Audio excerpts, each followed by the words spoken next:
Hello. Gee, it's really hard to believe that today is already day 3 of the NAFA Impact Week, long-term care. You know, we've already shared lots of options, idea, information, all kinds of things in the last 2 days, and today isn't going to be any different.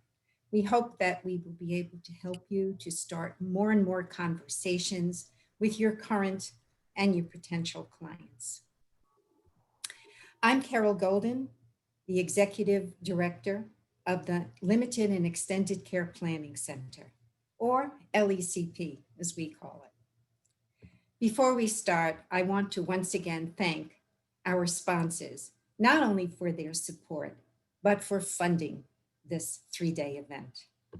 The Intercompany Long-Term Care Conference, ILTCI, One America, Certified in Long-Term Care, CLTC.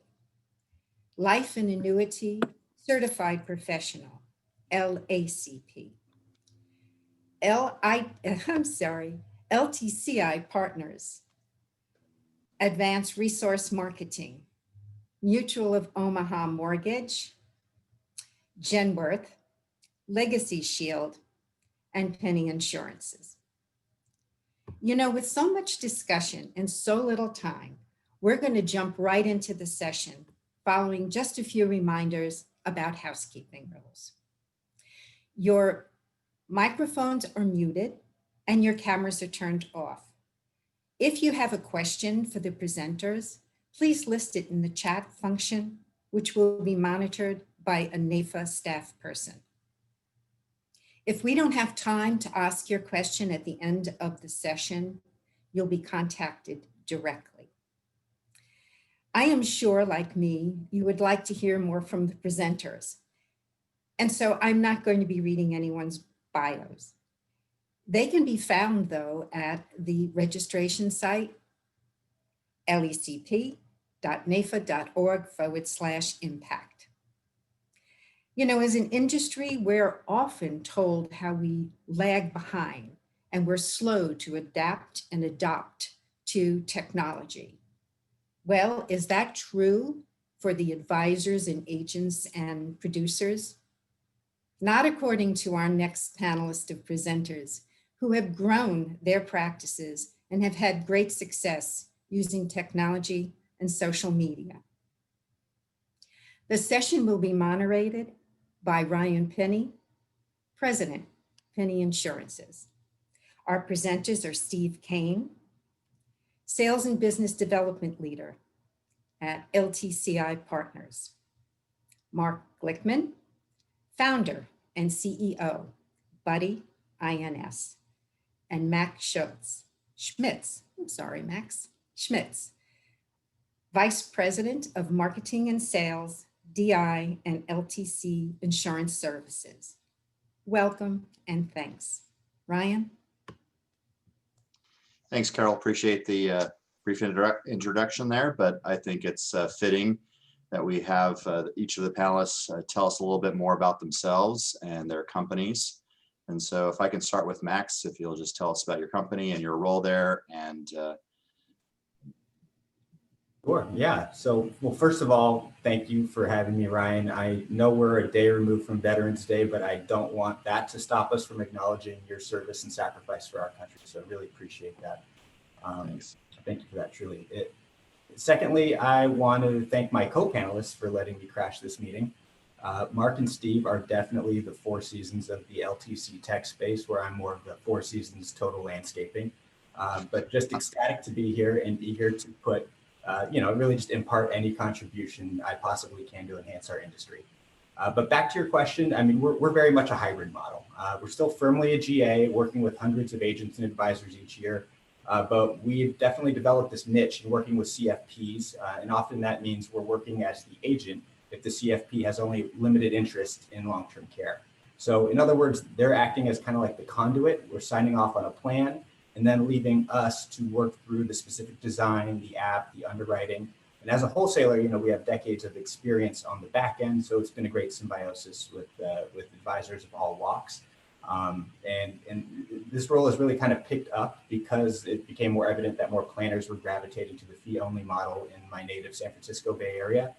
So we really work strategically to accommodate that crowd and have been attracted to our agency because we stay in our lane, kind of blinders on, meaning we're not crossing any boundaries into the other realms of financial planning, including even the life insurance discussion. I mean, we'll tackle it if only we're asked to tackle it, but we're specialists in the disability space on both sides of retirement, using DI more commonly if someone's still in the wealth accumulation space, and of course, long-term care solution if someone is drifting more into their wealth preservation mode. So maintaining that specialty role has really been a core competency for our agency for 30 plus years, and it's really paying dividends the last few years, especially. Thanks, Max. Steve, same question to you. Company and role, please. Yeah, Steve Kane. I'm a director at LTCI Partners, and I head up our sales and business development efforts nationally. We're one of the industry's largest BGAs, or brokerage general agencies. We've got about 35 people that are solely focused on long-term care planning solutions, whether they're individual or group. And we distribute long-term care 3 different ways, really. One is in the brokerage marketplace, where we're supporting insurance specialists and financial advisors from wirehouses, independent broker dealers, banks, credit unions. That's probably our largest and how we built the company segment of our business. Our fastest growing segment is our group segment of the business, where we work in the group and multi-life marketplace, partnering with large employers and employee benefit consultants. And then we've got a small direct-to-consumer business where advisors that we're working with might not want to sell it or spell LTC, so they refer it over to us. And then we also work with some affinity groups and associations. And Ryan, I don't know if you remember this, but about 4 or 5 years ago, one of my colleagues and I decided to hey, we need to focus more on technology. We need to do more in this space. And I was seeing what you were doing in the life world, and you were good enough. We came up to Sacramento and spent like a half a day in your office, and it was not hiding everything. This was open the kimono. Here's what we're doing. And it was incredibly helpful. So just want to thank you. Yeah, thanks, Steve. I do remember that visit, and that's, it's kind of funny. We do that quite often around here. So appreciate you giving us that acknowledgement. And anyone else who's listening who wants to do the same, that our doors are always open, although with COVID, it's probably a little more difficult to do these days, but definitely appreciate that. I'm going to move to Mark. Same question, and definitely saving Mark not for last because he's the least, but certainly because I think what you're doing is very interesting and different than the rest of us kind of on the panel. Yeah, and thanks for having me on. I really have to thank you guys for trailblazing a lot of the technology that we're using now. So my name is Mark Lichtman. I'm actually an actuary by background. And I know a lot of people in the audience here probably know me. I helped to launch the National Guardian Life long-term care product. But at the end of last year, I actually transitioned out of that role, and I started a company called Buddy INS, which is a marketing technology company for long-term care specialists, IMOs, and BGAs in the marketplace. So we don't recruit agents. We actually partner with agents and agencies to help them with their marketing. We host a lot of consumer webinar events, for example. We actually split commissions on the application, and we're licensed in all 50 states. So the business model is a little bit different, but I'm really excited to share just kind of the technologies that we're using. And again, we're partnering with a lot of people out there, both in the audience, but also on the panel here today. Thanks, Mark. Appreciate that. And I think everyone listening hopefully is recognizing the diverse kind of ecosystem that really exists in the long-term care and extended planning community. There's a lot of folks like Mark and Max and Steve who specialize in these services and products. I always tell people that if it's life insurance, I'm your guy. If it's something else, it's definitely my second or third language. And so I turn to folks like Max and Mark and Steve to help me. And I think probably many others in the industry do something similar. It's very hard to be a specialist at everything, and I think it's even become more difficult as we've gone into this COVID environment and all the carriers are changing. I know on the life side, we tracked like 1,200 changes in the first 6 weeks of COVID as the carriers were moving to, simplified issue and underwriting models. I'm really curious how COVID, kind of to get it right out in front, how COVID has impacted each of your businesses. And so staying maybe with Mark, how has COVID kind of changed what you were doing or what you intended to do when when it all started? Yeah, it was very interesting for us because you have to remember at the beginning of the year, we were just starting up this company and we were going to do an all virtual digital model and engage with people online and do webinar events. And so our biggest challenge going into February was a lot of specialists were saying, I don't know that I want to be on video camera and I'm comfortable with the screen share technology. And then literally like 4 weeks later, it's like, how do I do this? I have to do this. You know, it's an imperative for my business. But Yeah. the reality of it is I think the industry was headed in that direction. That's why we developed this business model in the first place. And it's forced people to do something that's going to be good for them in the long run and to diversify their business. So they have access to clients in multiple states, for example, and it just opens up a new world of opportunity, especially with the specialist model that you mentioned, Ryan, is there are fewer specialists, the products are more complex, and so the need for your services is greater than ever before. And so your ability to connect with people anywhere that they're at is going to be beneficial. And the COVID has just made the Zoom technology, for example, mainstream. And so the clients aren't even uncomfortable being on camera and being in this environment anymore. So from my perspective, it's probably accelerated where we were going to be at least 2 years ahead. Steve, I'd love your input or thoughts on that as well. I think about, COVID's impacted in two ways. Number one, sales, right? Production. And then the other one, technology. I'll start with sales. Fell off a cliff right at the beginning, right? We're all worried about our families. We're worried about ourselves. We're not thinking about buying insurance, and nor is our distribution. So we hit the pause button, and I think it was well received by our distribution in terms of our email marketing. And we wanted to show that we were sensitive to what's going on in the world. And I think that worked for us.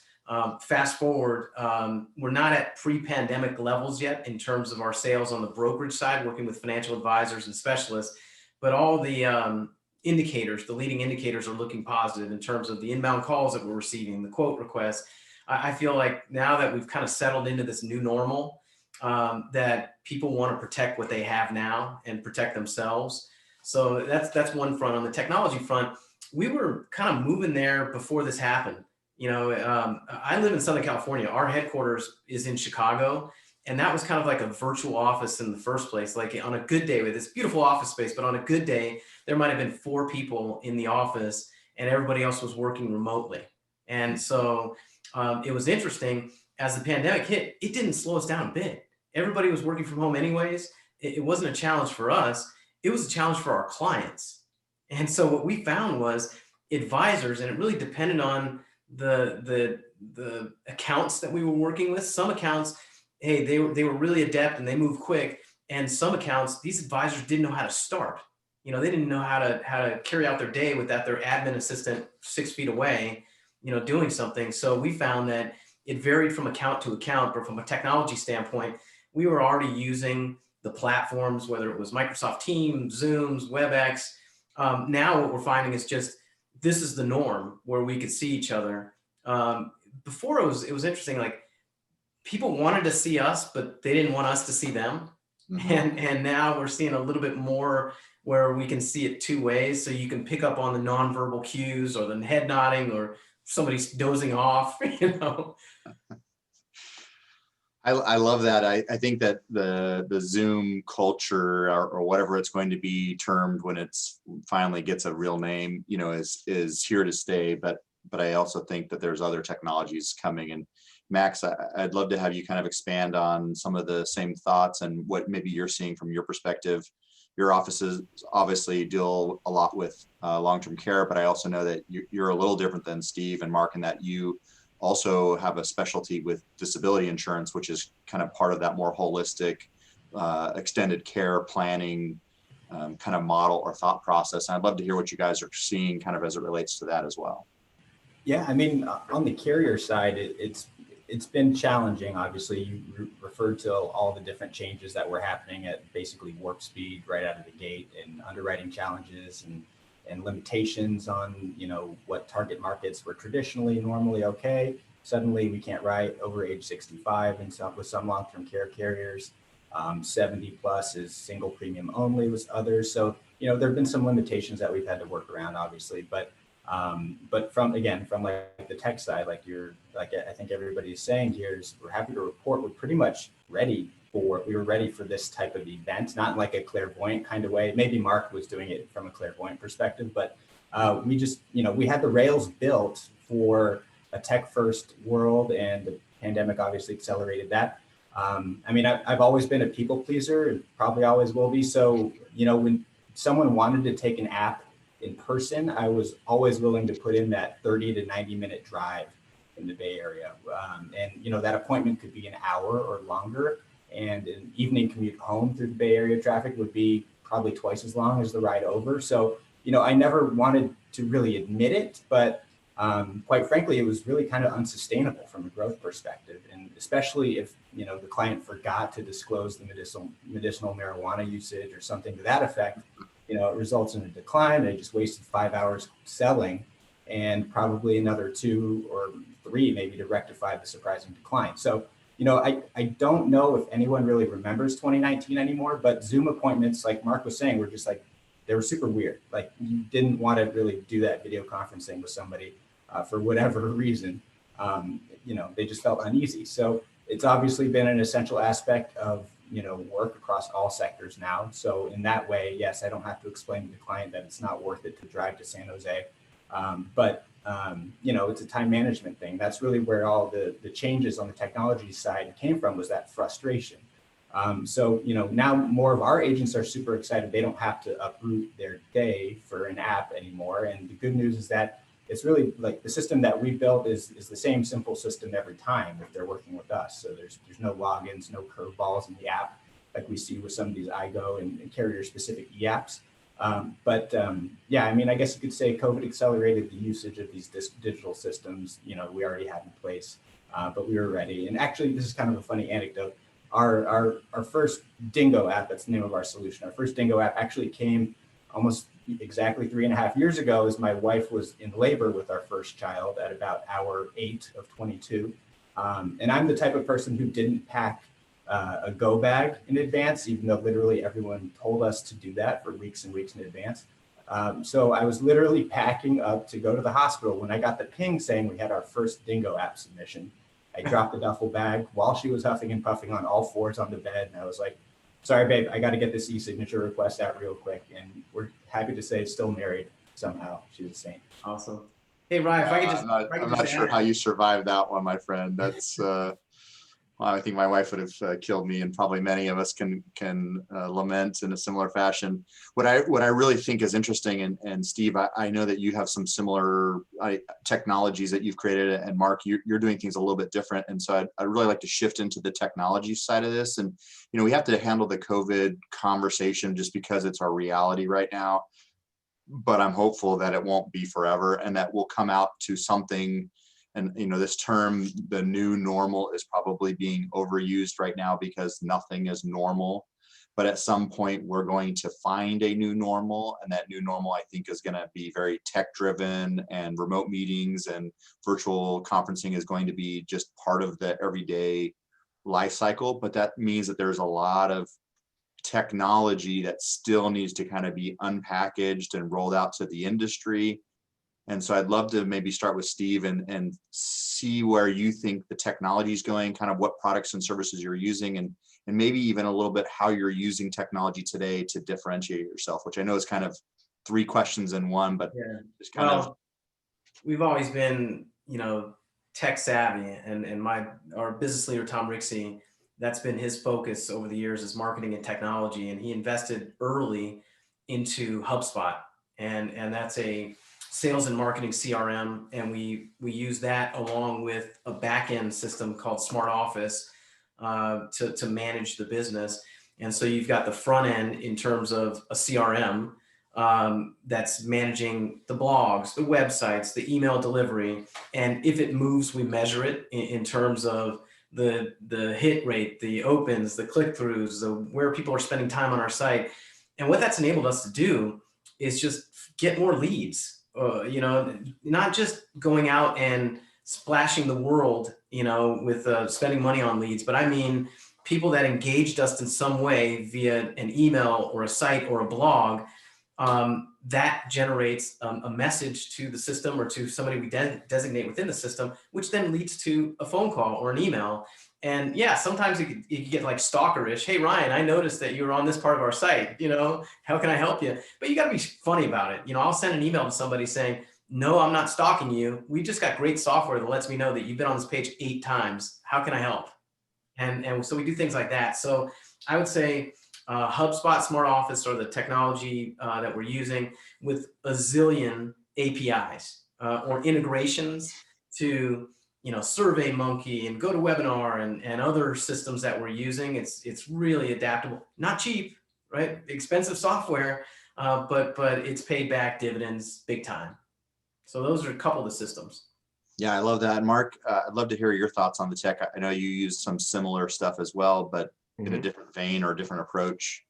Yeah. And I think today it's about what's your tech stack. So kind of like Steve mentioned, he has a bunch of different technologies that he integrates together for various purposes.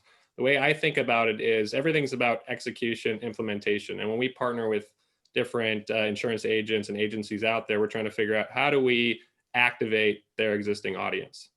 Okay, so I think about it in terms of marketing technology, which are the ones that Steve was kind of alluding to. How do we attract clients? How do we nurture them? How do we build your brand? And then sales technologies. How do we, once they're in front of you on a one-on-one meeting, how do we make that meeting as productive as possible and get them to the finish line, which was more of what Max was talking about with the e-applications and things like that.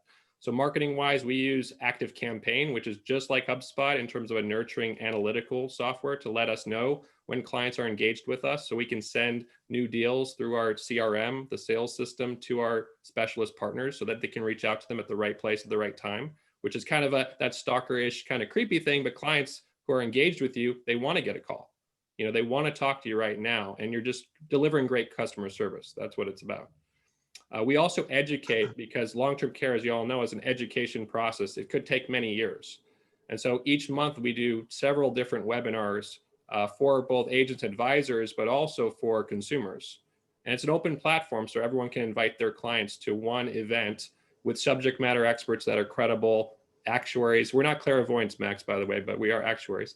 And just to educate the audience out there. And then on the sales side, once those deals come through, making sure we have an intake process where it's convenient for the client to share information about themselves, get that to the specialist, have a welcome email sent to the client with a video introduction of the specialist.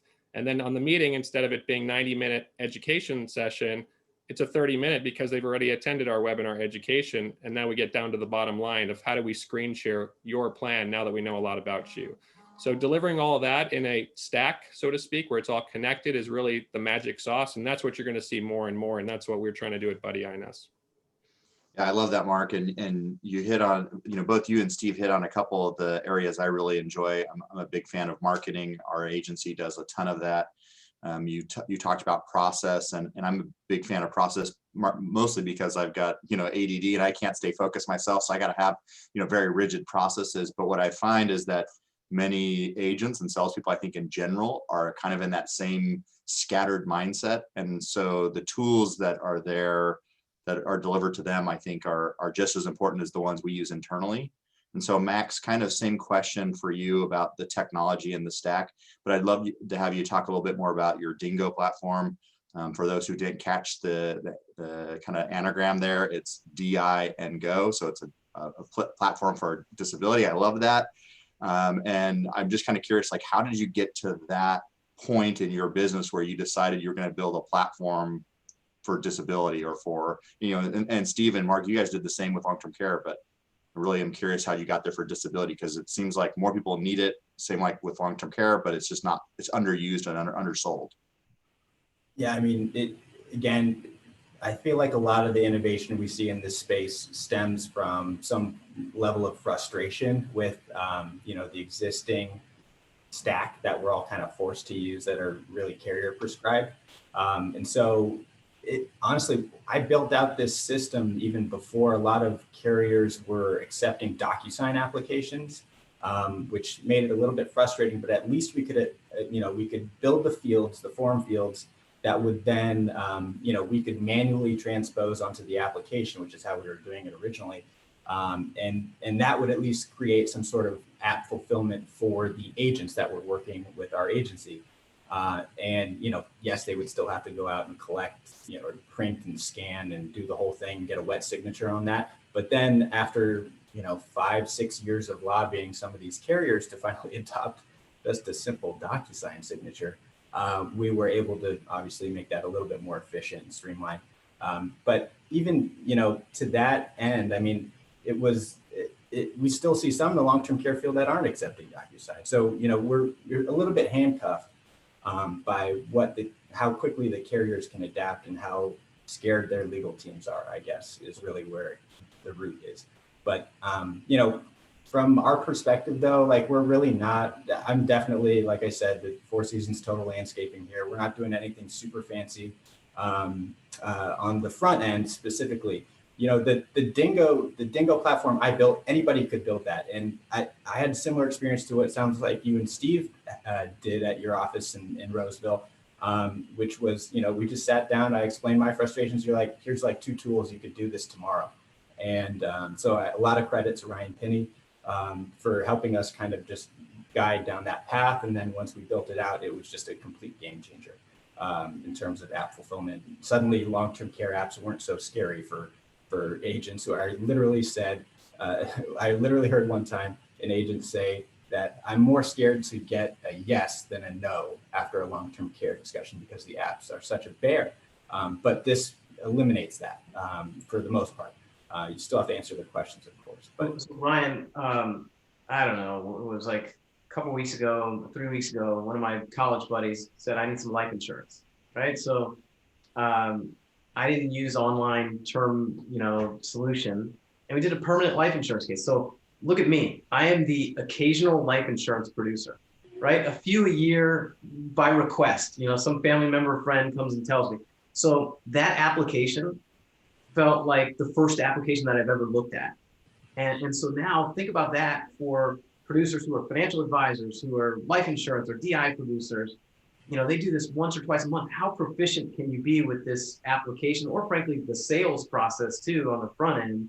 And so I think we all, it sounds like, are trying to figure out how do we make this painless?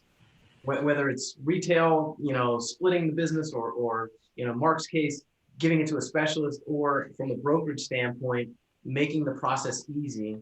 And I think that's what we all kind of focus on, is that it's not easy to buy insurance. And particularly long-term care, it's kind of clunky. So our consumers all have this Amazon mentality, right? I click and buy, property casualty insurance. I could click to bind, simplified issue term life insurance, click to bind. And with long-term care, it's just not that case. The carriers are doing their part. They're coming along, and these are big machines, that take a while to change. But I think as distributors, we're thinking, what can we do to build things on the front end to make it easier? Yeah, I think that's really interesting. One of the opportunities I've had is through kind of where I sit in the industry and some of the other groups and associations. I've been able to speak kind of all over the world, and I think it's really interesting looking at countries like Australia and the UK and even Canada, where they have very similar legal systems, very similar regulatory systems, although sometimes a little more aggressive than we are yet. Hopefully, knock on wood, that doesn't get as bad as some of those places. But in those countries, products like disability or income protection, critical illness, and long-term care are significantly, magnitudes of order 3, 4, 5 times more often sold and purchased by consumers than they are here. I think the numbers in the US for all of those products is single digit, under 10% ownership. I think it's like 7, 8, 9 respectively for critical illness, disability, and long-term care, although DI and LTC may be flip-flopping sometimes. And when you look at that, how are you helping the agent, and how are you helping the consumer? It can be both, because I know some of you do both sides. How are you helping them, or how are they benefiting from the sales tools, the fulfillment processes you talked about, Max, and even Mark with kind of doing it as well? How are you seeing that, and how are you differentiating your company? And I think, Mark, since you're kind of the new guy on the block in your company role, I'd love to hear what you're doing now, and then we'll kind of roll through some of the more long-term established companies too. Yeah, I would say we have probably about 50 different marketing and sales tools that we employ for partners. Typically, they're giving us access to their relationships. It might be new leads they're getting from centers of influence. It might be cold leads that have been sitting there for 1,000 people that have given them their email address saying, I'm interested in long-term care, but maybe it was 5 years ago. It could be referral partners like fee-only planners that have clients where they know about long-term care planning. They just want to get that to somebody who can help their clients. And we plug them into different aspects depending on what our partners' needs are. So sometimes they're working with us to generate more new clients for themselves. And that's where they'll be giving us cold leads, for example, and we'll host webinars. And we don't sell clients, we educate. And I think when you start to do that and you start to reach out to people and they start to attend your events, you start to build that relationship. So it's a relationship-based marketing. Some of our partners, though, already have the relationships coming in the door as new leads. And we have the sales side of it, where we can help those agents be more productive, put together a CRM for them, make sure that they can self-schedule. We use a tool called Calendly, which is a very inexpensive tool to use, adds to your productivity where you might have 8-9 meetings a day if you're getting that type of volume, and it just kind of manages your calendar like a virtual assistant. So those are the type of tools we might use to make the agents or the specialists more productive. And that's really what we've been able to do to change the game is they don't have to build it themselves. They can focus on what they're good at, which is learning the carriers and the products and working with clients and getting them to the finish line. And we can kind of be that back office, if you will, to help with the technology to make them more productive, and they can just plug and play into our system. Max, I'd love to hear kind of your thoughts on that as well. Yeah, I mean, I did want to kind of underscore that, you know, the technology, it can definitely with a panel like this, I feel like it can appear as if there's a monolith where the most technologically savvy can only compete in this environment. It doesn't have to be like that. I mean, I have a Surface Pro, a stock refurbished Surface Pro with no fancy webcam. And, you know, it's really simple, basic. I do have a wireless mouse. But other than that, I mean, it's a Zoom account, it's DocuSign, and just, you know, your expertise in this field and understanding the, you know, the education aspect of it. But, you know, there is, I like to incorporate, you know, the actual quoting software. That's a piece of my education when I have clients, you know, on a screen share with me and just kind of allowing them to engage a little bit more in that process. I think that's really helpful. At least that's my style. But again, that doesn't even have to be a monolith. You can sell and keep your style the same way you want. But I'm definitely more like Mark in that I'm education first and really just here to answer questions and build some sort of you know, camaraderie. But you know, it's just I did want to kind of find some data to support this belief that I am making things easier for people. But you know, I think one anecdote that really helps is with our particular drop ticket method, it allows us, the BGA, to review the app for red flags before sending out a signature request, which has actually been, we find a lot, believe it or not, in long-term care. So that helps us add some clarification when necessary, and even allows us to pull the app if needed or reroute it to another carrier after some responsible, you know, field underwriting takes place. So not only is it time efficient from a man-hour standpoint, but it definitely helps with that built-in screening process that can be beneficial to the client as well. And so, you know, if that wasn't enough, it's a, you know, it's a clean app most of the time. So consider a PDF where there's inevitably a missed signature somewhere or a question is glossed over.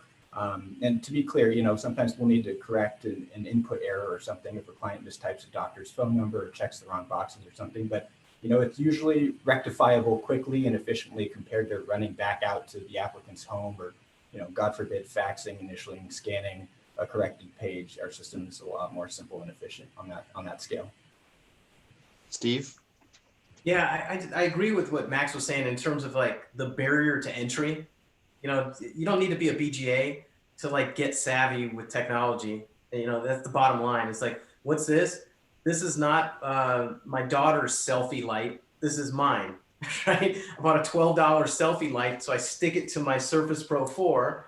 I bought a $20 USB microphone, and guess what? I'm in business.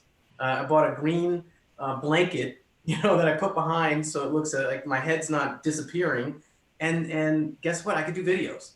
And so I agree with you, Max. Like, you don't have to go crazy to be proficient from a technology standpoint. How are we making it easier for advisors? I'll start there as a brokerage. You know, it's hard to, like, for financial advisors to sometimes bridge the gap to insurance because of medical issues, right? I've got assets under management and I don't want to open up this can of worms in terms of my client's medical history. So we created a HIPAA compliant underwriting survey, kind of our version of a life insurance informal. And it's kind of TurboTax style. So if you type in diabetes, up pops a subset of questions. And that enables us to review all that information before an application is even taken. So if we know we've got somebody with questionable medical history, we'll just send this directly to the client or send it to the agent to give to the client. And that way our internal sales consultants can take a look at what's going on before we waste any time with an application. So I think that's an easy, cheap way to pre-screen folks. Also, one of the things that we've done is just, assisted sale. We do it virtually or over the phone.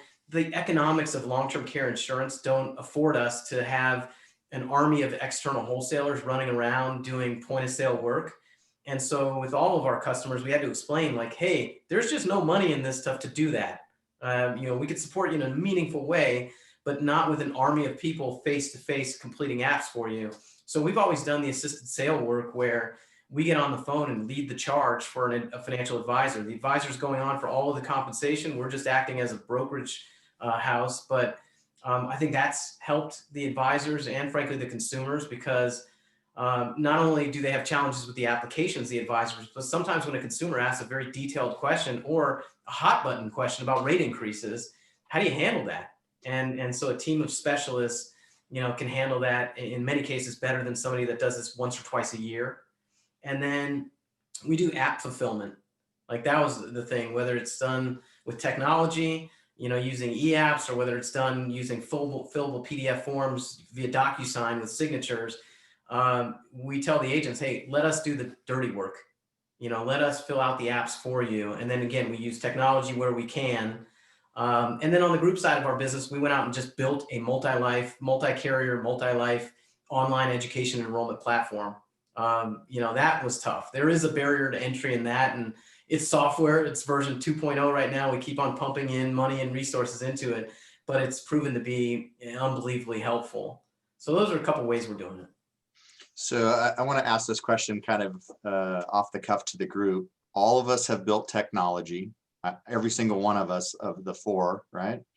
We've all built it in different ways at different times and for different purposes sometimes. How many of us would do it again? Oh, in a heartbeat. In a heartbeat. In a heartbeat. I mean, it allows us to be much more efficient. We're always worried about placement rates, and we review those with a fine-tooth comb. And what we did a study or an audit of us completing the applications, whether it's using our online enrollment portal or e-apps and fillable PDF forms, and it's like 20% higher placement rate. Mm-hmm. So it's went directly to the bottom line. It's no fun, and I credit my partners for biting the bullet and spending a lot of money on this stuff. But yeah, we do it in a heartbeat. Mark, I saw you kind of jumping in there and nodding your head too. Yeah. And the consumer side, what you're doing with building the technology is making that consumer experience more like that Amazon experience that the clients expect. And ultimately, every piece you add to that puzzle, a year down the road, you're going to look back and thank your prior self for having done that. You're building the infrastructure that's going to make you more productive going forward. With our model where we're, having multiple people on the application, for example, the client's getting multiple professionals and opinions for the price of one, right? The commissions that are built into the product, the client's not paying anything extra. So our events are free, open to the public. Advisors can invite clients to our webinars. We track it back to the advisor, so they're in control of that relationship still. Mm-hmm. And at the end of the day, we can have a webinar like this for 1,000 consumers and educate everybody, and then send them back to their specialist or advisor to work with them one-on-one. And there's a productivity component to that. Instead of having a 90-minute one-on-one meeting, you're able to mass educate people. And I think that's what's going to help the industry going forward, is changing the perception about long-term care planning and long-term care insurance. Because what everyone that I run into is trying to do what's best for their client, and they're missionary and passionate about this. That passion really shows well when you're in a digital medium like this on video. Clients can tell. And when we build that community together collectively, we're gonna really be able to make a difference in terms of getting more people these plans. Thanks. Max?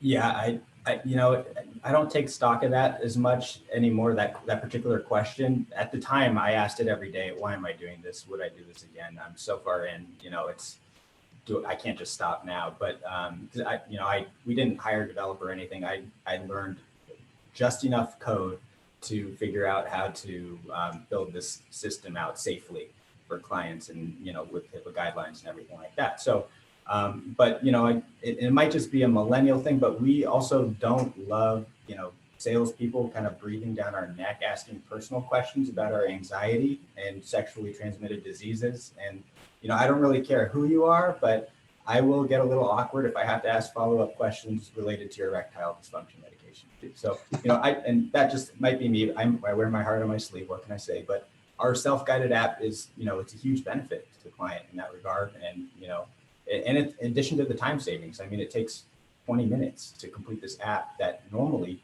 we allotted at least an hour face-to-face or on the phone even, not factoring in commute time or anything if you are going face-to-face. So it's worth it. So I kind of want to bring this back to a couple of things that have all been talked about through each one of the questions thus far, which is the need to what I would call standardize your process or your practice, right? Standardize your approach, whether that's educational or whether that's using virtual meetings or Zoom or webinars. There's this standardized approach to the front end of the process, the marketing, the education, and ultimately the lead generation. And then there's another part that was talked about, and all of you are using different tools, but the same type of tool, which is a CRM platform that's going to let you take that consumer, track what they're doing, track the behavior and kind of the marketing touches that you have with them. And then ultimately from there going into an e-ticket or e-application model with electronic signature to kind of streamline that process. And when you look at it that way, I think for a lot of the people listening and a lot of advisors, one of the challenges is they hear us talking about building technology, right? And the first thing I think of, if I haven't already done it, is there's no way I'm going to spend money building tech. I don't have the time, the expertise, the money, whatever it is. But realistically, we all did it at a time where those tools didn't exist. I mean, we did it back in 2001, 2, 3, 4 for life insurance, and that was a decade before the insurance industry kind of caught up. You guys are doing it now in the LTC and DI market spaces, where I think you're benefited. You did it in the last 4, 5, 6 years for most of you. Steve, I know that you guys are a little bit further ahead in that regard. But realistically, I think all of us have had the exact same experience, which is COVID has accelerated everything the carriers were doing and put us right in kind of in line with where the carriers want to go. And I know that I've talked to carriers about what we're doing. I know you guys have as well. And so one of the things I kind of want to maybe wrap up with a little bit, or kind of have you talk about, is the trends, the technology, the kind of the workflow. Where do you see the industry going today? Where do you see it going over the next maybe 3 to 5 years? That's a little hard to sometimes forecast, especially with what's going on with COVID. But where do you see that? And I'd love, Mark, for you to kind of jump in here first. Yeah, I feel so lucky and so blessed. I mean, as I mentioned in the beginning, to have you guys like trailblazing a lot of these technologies for us. I really am a big believer in today's world. We're seeing more and more different applications that are going to help out agents, and they're all in different areas. So you kind of have to integrate them together, but they're getting less expensive and more prevalent and better. So I'm a big believer in not building it, but buying off the shelf, $50 a month subscription service to take an intake form, $100 a month for a CRM. You start to, it does add up, obviously. But when you build that tech stack and you start thinking about the cost and the value of what you're getting versus building it, I think it's a no-brainer. And the hard part is figuring out which of those technologies to use, because there may be 100 different ones you can use. And you're like, well, which one's best? There's some websites. I'll give one, g2.com, which does really great reviews of different technologies in all these different areas. Say, hey, I need an intake form for my website. You can just go on and see, okay, here are the 50 ones. You can read reviews like you're on Yelp or on Amazon about what other people in your situation are using and why they're using it. Test it out. They give you free trials of everything. You can do it on a month-to-month basis. Figure out what works for you. And then you've adopted another piece to your stack. Like I said, we have like 50 pieces to that stack. Well, you don't have to have 50 pieces. You could just have a couple of things that are going to save you 50% of your time because they're the most important to you. So that's what I would recommend. And I think anyone can get started now, as long as you're willing to try something new, right? You always have to be willing to experiment a little bit, allocate a little bit of time to explore it. You'll find a lot of resources just by going through that process. I love that, the review process. And I think when you look at it, you said forms, and I immediately went to like Google Forms and FormStack, which are two of the more common or popular, forms building tools, right? But there's hundreds, literally, of them out there. One of the things that you didn't specifically say, but I know that that's why you're looking at the reviews, is looking at interconnectivity. Sometimes there's tools that are really great standalone tools, but they don't play well or connect well with others. And so I think that's another big aspect. Mark, with, again, kind of having just gone through this process, and you came at it from the experience side of knowing what was going on kind of with the carrier world and BGAs and what was happening out there. If you're one of the advisors, and I want to make very clear, one of the agents or advisors, individual small office type advisor who's on this call today, and you're looking to get started and you don't have anything, you're new to the industry, or you're new to LTC or DI, the extended care products, what's the one tool that you have to have, and why? Well, I think Zoom is the answer to that question, because ultimately you can use it to do webinars, you can use it to do one-on-one meetings. And obviously in today's COVID environment, you have to do virtual meetings. $15 a month to get a Zoom account where you can have 3 or more people on the line, unlimited meetings. It's very inexpensive to do it. So I would point to Zoom as probably the biggest game changer. And you can also track it by the types of activities that are important to you. If you're new to the business, you may actually need clients. So maybe actually the efficiencies with the e-app is not as important to you, right? The most important thing is, how do I build my database of clients? Whereas if you're seasoned in this industry for many years, it may be more important to nurture clients or to have more of the sales tools that Max was talking about, because now you can do 10 times more applications in the same time as doing one application. So I think that's what you have to explore within yourself, is what do you particularly need to grow your business, and then ultimately find that tool that's going to be your number one priority.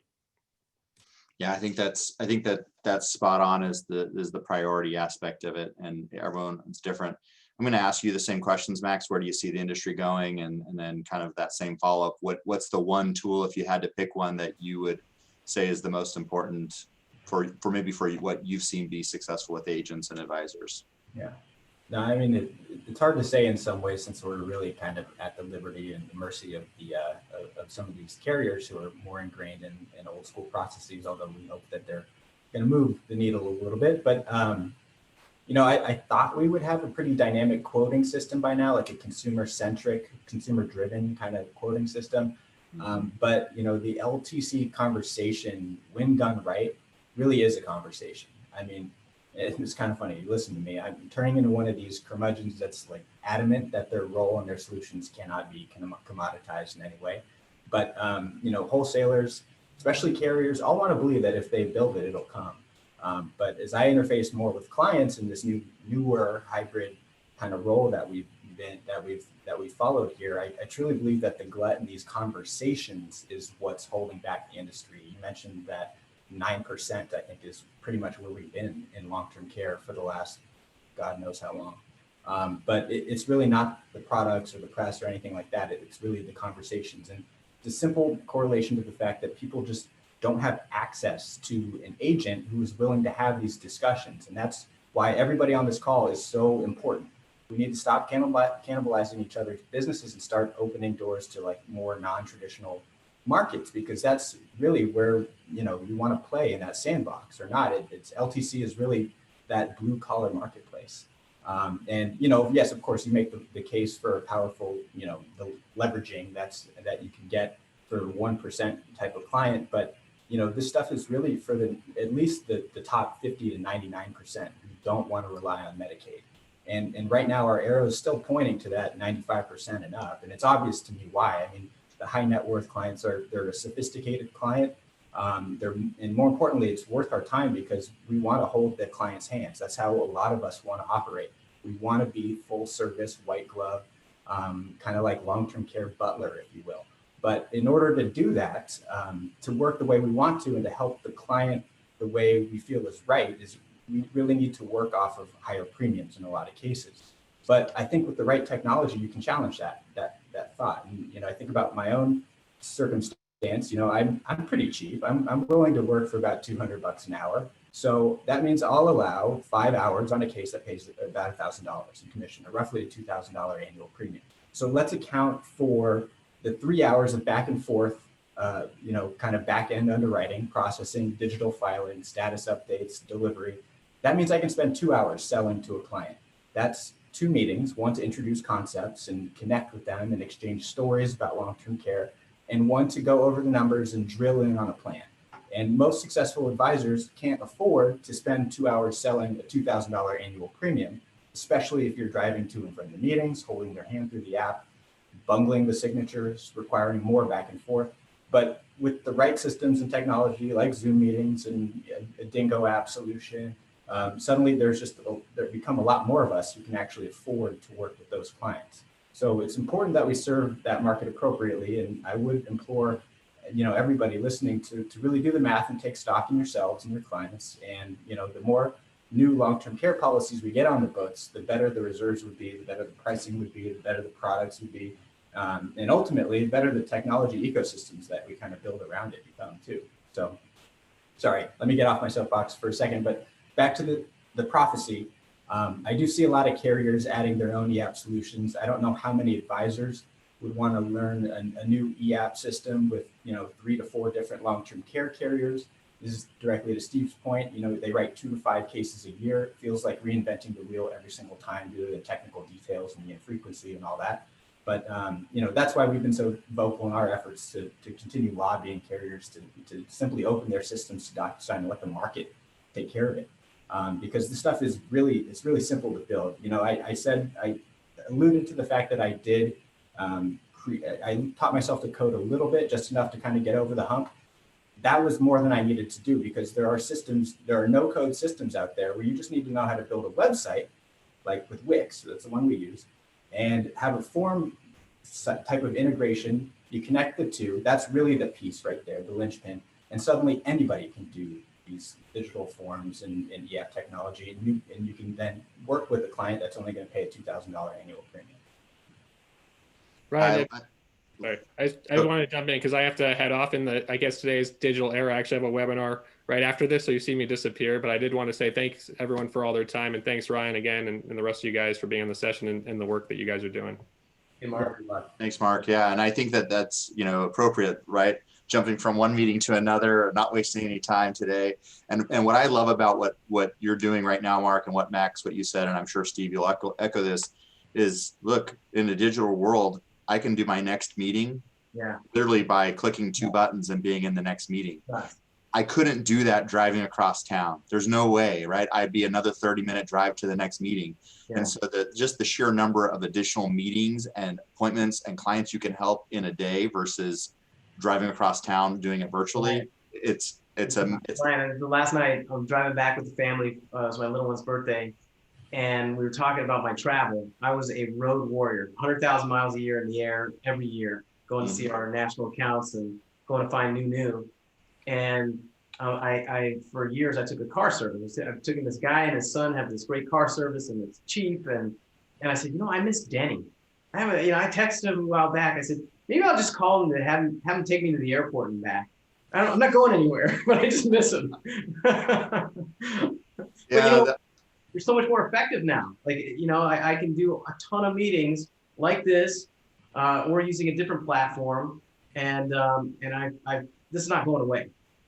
Even when we get past this COVID thing, I'm not going to travel the same way I used to travel. There's no need to.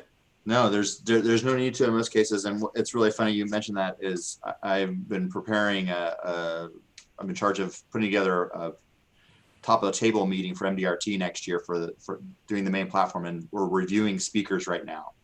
And we actually have been talking to some of the speakers that we've narrowed down, and there are speakers who are now already adjusting their fees if it's in person or virtual, and they're charging more to show up in person.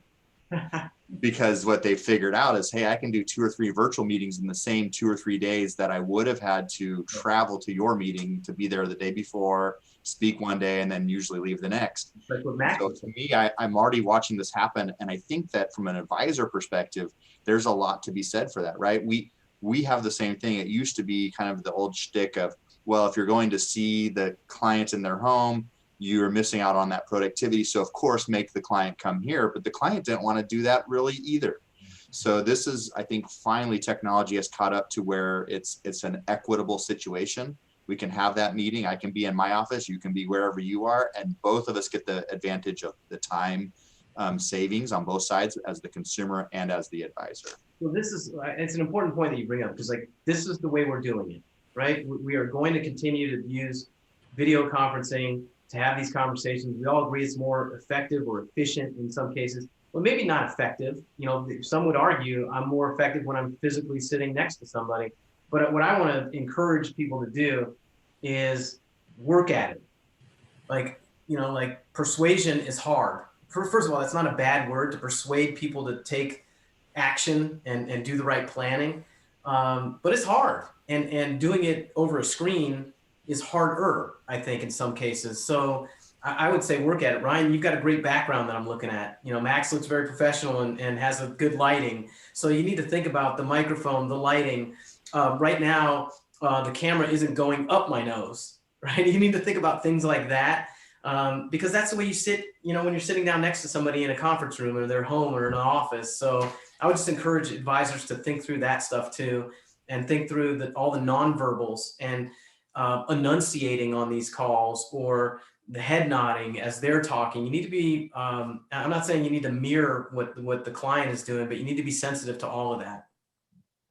Yeah, and I think that that's fantastic feedback and advice. And you know, one of the things that's really interesting to me as we look at what's happening with this kind of virtual presentation, the very first time I did a screen share with a client was in 2008. Wow. Think about that. That's 12 years ago. And I was thinking about this the other day. Someone asked me, like, and I was trying to figure out like when it was, and I remembered the situation. It was a premium finance case on the life insurance side, very complex, right?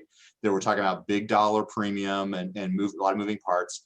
And we were trying to meet, but the client was in the middle half of California, which if people aren't familiar, California, it takes you like 13 hours to drive from top to bottom. It's as big as from the top of Florida to Washington, D.C. It's huge. And so saying someone lives in the middle part of the state means they're like 4 hours by car from me, right? And you can't fly there. It's not like it's a city. They're down in Modesto, and it's like, you know, no one wants to fly to Modesto. And so they're a big agricultural thing. And so we were trying to figure out how to do this meeting without me having to drive 8 hours round trip to do what amounted probably to a 90-minute meeting. And so it was the very first time I did screen presentation. And it was interesting afterwards that the attorney and the CPA and the CFO and the client and the broker, who were all on this virtual meeting, said that was the coolest meeting we've been in. Because we were able to do everything, show the numbers, change out, you know, the details, adjust some of the stuff right on screen.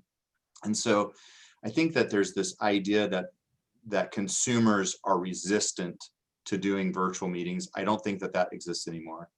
I think there's this idea that they're resistant to using technology, e-signature. I don't think that exists anymore. I think the only resistance that we're seeing still in our industry is primarily coming from the carriers. And so one of the challenges, I think, and you know, you guys have both done amazing work getting the carriers to adopt some of these systems and to build out your own tools. As you look at the attendees, the advisors on this call, you know, we talked about some of the tools, you know, e-signature, Zoom, CRMs, right? So coming back to you, Steve, on that.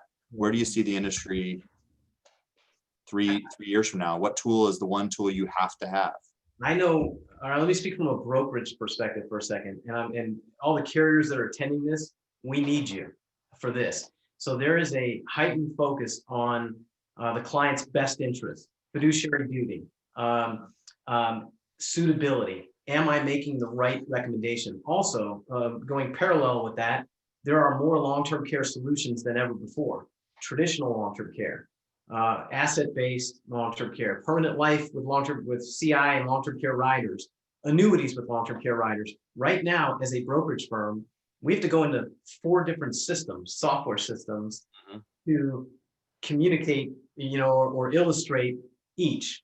And so I think we as an industry, in order to really substantiate our recommendations as advisors out there, are going to have to compare across business lines. It's not enough to just go, hey, you want long-term care? Here's your life with a chronic illness rider. You can't do that these days. And depending on what organization or institution, or if you're a financial advisor, you need to show that you've done the due diligence. And right now, it's incredibly difficult on an advisor basis to do that, and on a brokerage basis. So I think we need software that will allow us to look at different types of solutions and stack them up. And I'm not just talking about price, because we all know that's not the issue. Ultimately what reads to these, our recommendations are, what are we trying to accomplish? And there are a number of other factors that come in. But again, I can't compare them today. I've got to go to 3 different places.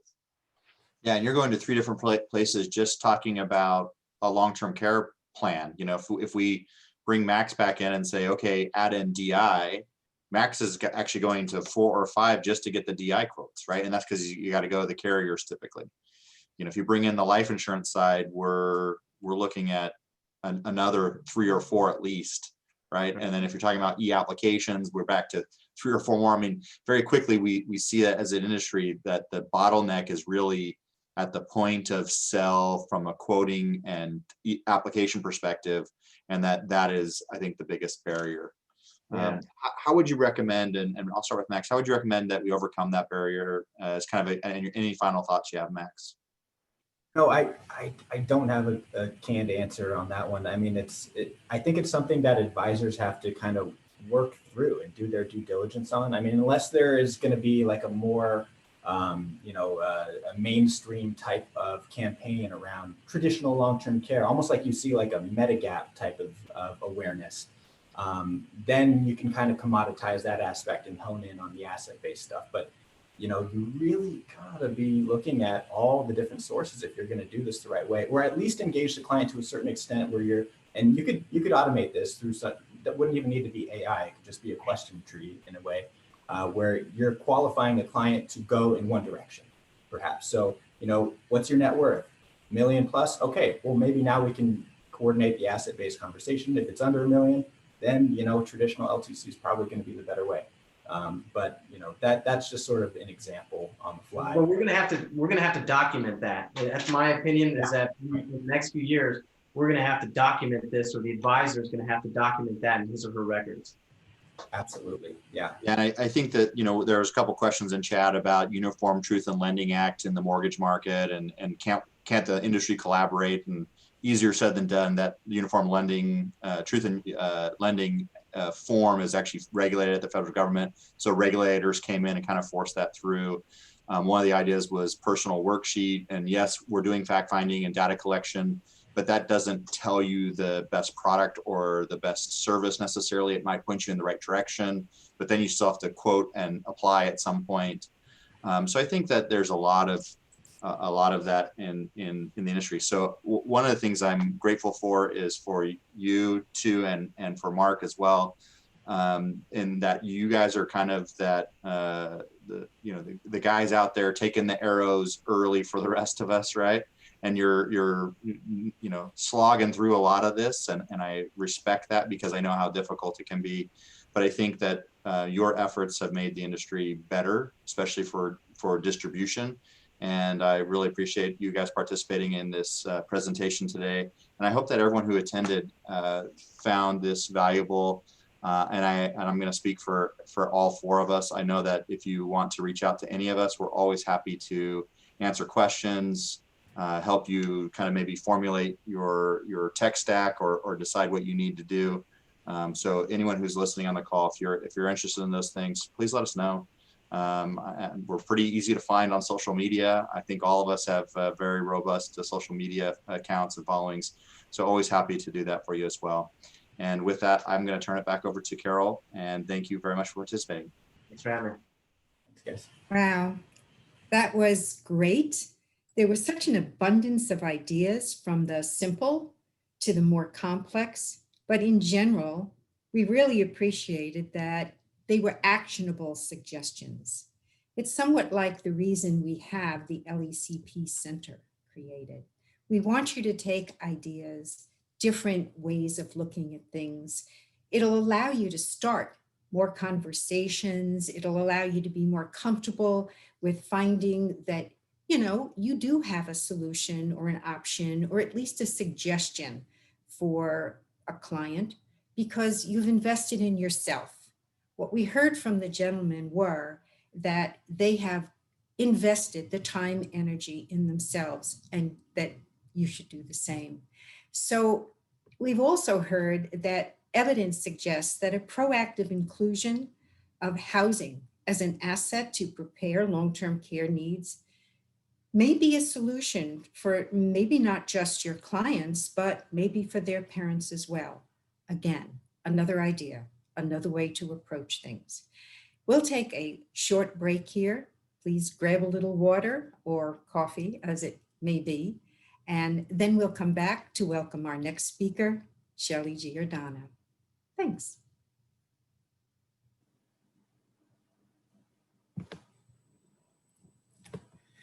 Hello, and welcome back. Our speaker for the next session is Shelley Giordano. Shelley is the co-founder of the Academy for Home Equity and Financial Planning at the University of Illinois. And she's the Director of Enterprise Integration at Mutual of Omaha. Welcome, Shelley. Well, thank you, Carol, and thank you to you and NAIFA for inviting us here at Mutual of Omaha to participate in Impact Week. And just give me a minute here so I can get my slides up. Let me do share screen. Oh, we're all getting so good at this, aren't we? All right. So thank you, Carol, again. So our topic today is no long-term care insurance does not mean no long-term care planning. And specifically what we're going to be looking at is the coordination of home equity early in the planning process. So this is distinct from the conventional method of treating the house as the last resort once all of the other assets are depleted. So by the way, the approach of using the house only as a last resort has been debunked repeatedly in the retirement planning literature. And broker dealers have noticed this and are increasingly allowing home equity discussions. Here at Mutual of Omaha, the house as an asset is treated quite intentionally, particularly in the needs analysis phase. So let's get started with some strategies that will assure your clients that you have solutions for their long-term care needs that they may not have thought about that. All right, so Michael Kitces, age 95 is not uncommon as a final retirement age for a married couple. We know that the clients are coming to see advisors tend to have a lot of financial capital, social capital, education capital, and they're living the longest, and they're the ones who are coming to you because they're concerned about either the longevity challenge or bonus, however you want to take a look at that. So the killer app in all of this is the housing asset. It's something that 81% of American retirees have, and it represents roughly 2/3 of the average American's net worth. So we have this big asset.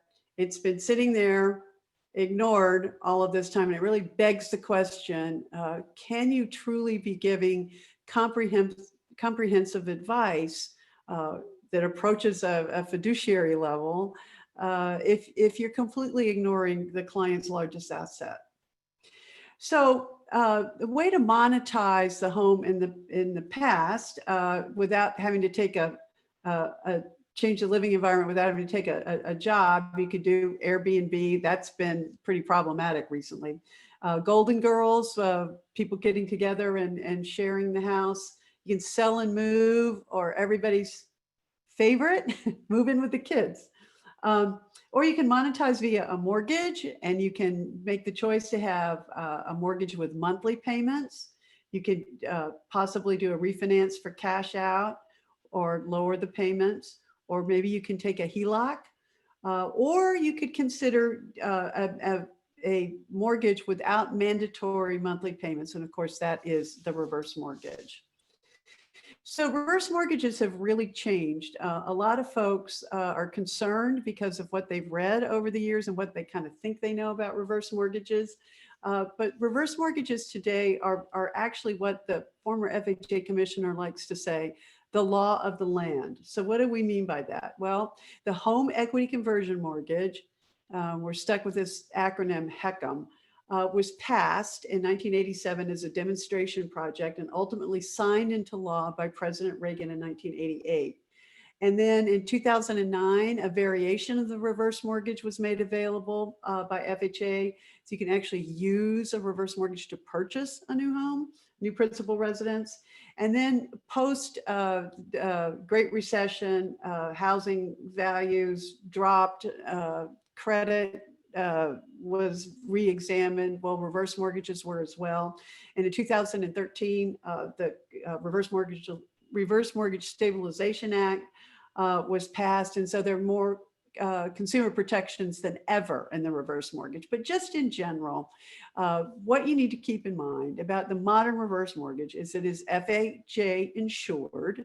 All the regulations and the insurance backing come from FHA. The number one thing you have to get at right away with your clients is see if they think the bank gets the house. So you'd be amazed how many financial advisors think this too. This is just a mortgage. There is a lien put on the house. The bank does not take the house. So get that out of the way right away. Because it's an insured product, the client can never owe more than the sale price. So it's a non-recourse loan, meaning that the home is the sole collateral and the client will never be required to make a payment beyond what the value of the house is. Same with his heirs. The reverse mortgage, modern reverse mortgage, is in effect until the last homeowner dies, moves, or sells, and no monthly principal and interest payments are ever required. And proceeds are tax-free. So those are the top 6 there for you to be able to speak confidently with your clients about the new reverse mortgage, home equity conversion mortgage, or HECM. To sort of make that simple for you, even though you never say never in life, we have this sort of mnemonic device that we use. And you just would be amazed at how effective this is. We call it the 4 nevers. So a reverse mortgage is a mortgage with special features to meet retirement needs. The monthly principal and interest payments are never required, but can be voluntary if they prefer to do that. And it's insured by FHA as a non-recourse loan and to the homeowner and the estate. But here are the 4 nevers, we like to call it. If you want to jot these down, these will keep you out of trouble. Never 1, the owners never relinquish title, just like any mortgage. The bank does not get the house unless a default event occurs. Never number 2, the homeowner never owes more than the home value. And the corollary to that is that any remaining equity beyond the loan balance belongs to the estate. So there's no equity share like some of the bad former reverse mortgages did. Never number 3, you never have to move. Some people think that once you use up all the money in a reverse mortgage, you got to move out of that lender's going to kick you out. No, the loan is in effect regardless of what the loan balance becomes and what the home value is. And never number 4, the most popular one, you never have to make a payment on the principal or the interest until the last one of you dies, moves, or sells. Now, the huge caveat to this is that the homeowners are required to make their tax and insurance payments and HOA dues if they apply. That's no different than any mortgage. Any mortgage in the United States, the lender is going to require homeowners insurance to protect that collateral. Same with a reverse mortgage. And every American has to pay property taxes. So it's no different in a reverse mortgage. Even all these protections are in place. Clients are required to make their tax and insurance payments. There is a safeguard for you in that every person who takes out a reverse mortgage in the United States must through counseling with an FHA approved independent counselor. Here are the places that you can go to find them if you want to do it yourself. Everybody who takes out a reverse mortgage is going to get this booklet, Use Your Home to Stay at Home. It's the official reverse mortgage consumer booklet approved by the U.S. Department of Housing and Urban Development.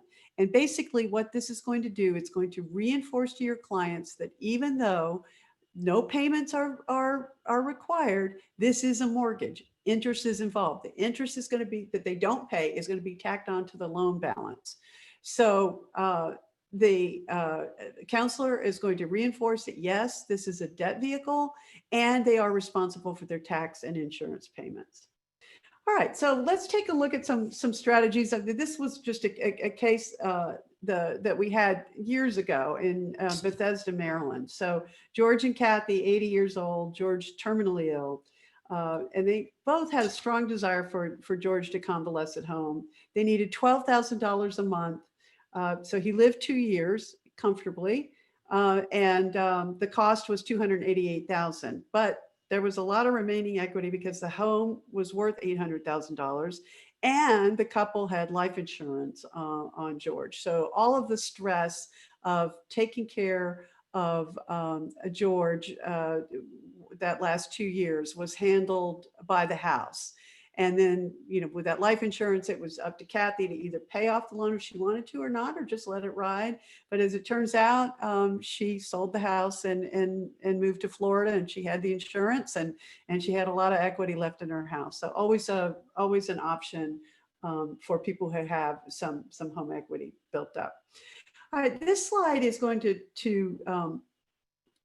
point us to a survey done recently by the American College that confirmed that for clients whose advisors have put a plan into place for them, whether it's long-term care insurance or not, they have a favorable, comfortable feeling with their advisor at an 81% level versus a 68% level for those advisors who have not taken care to set up a long-term care plan for them. So client satisfaction is, excuse me, I've got to admit people into the waiting room here. Client satisfaction is enhanced if you don't ignore the long-term care planning, even if they don't have long-term care insurance or can't get it. So here's just a little decision tree for you to use if you want to think about the housing asset to fund long-term care. So we start here and down this route, they can be underwritten for long-term care insurance. Then you need to ask, do they expect to remain in the house for 5 years? You don't want to set up a reverse mortgage if they're going to be only in the house for a couple of years. And you could possibly use a lump sum HECM for single pay long-term care insurance. Or if they expect to remain in the house indefinitely, they could do that as well, the lump sum, or they could set up the reverse mortgage as a 10-year payment, annuitize the home equity. So as a continuous pay of long-term care premiums. But usually where this would come into effect is coverage is denied, and again, you need to ask yourself or ask the client, are you expecting to remain in the home for 5 years? And what you do is set up a line of credit via the HECM, a reverse mortgage line of credit, and that is going to grow in value. And so it's like a put on self-insuring for long-term care. You've got this bucket of money that's going to grow in value as they age. And if they don't use it, it just reverts back to being equity in the house. But if they do find that they need it, they've got a liquid asset all set up and ready to go to help them with their long-term care needs.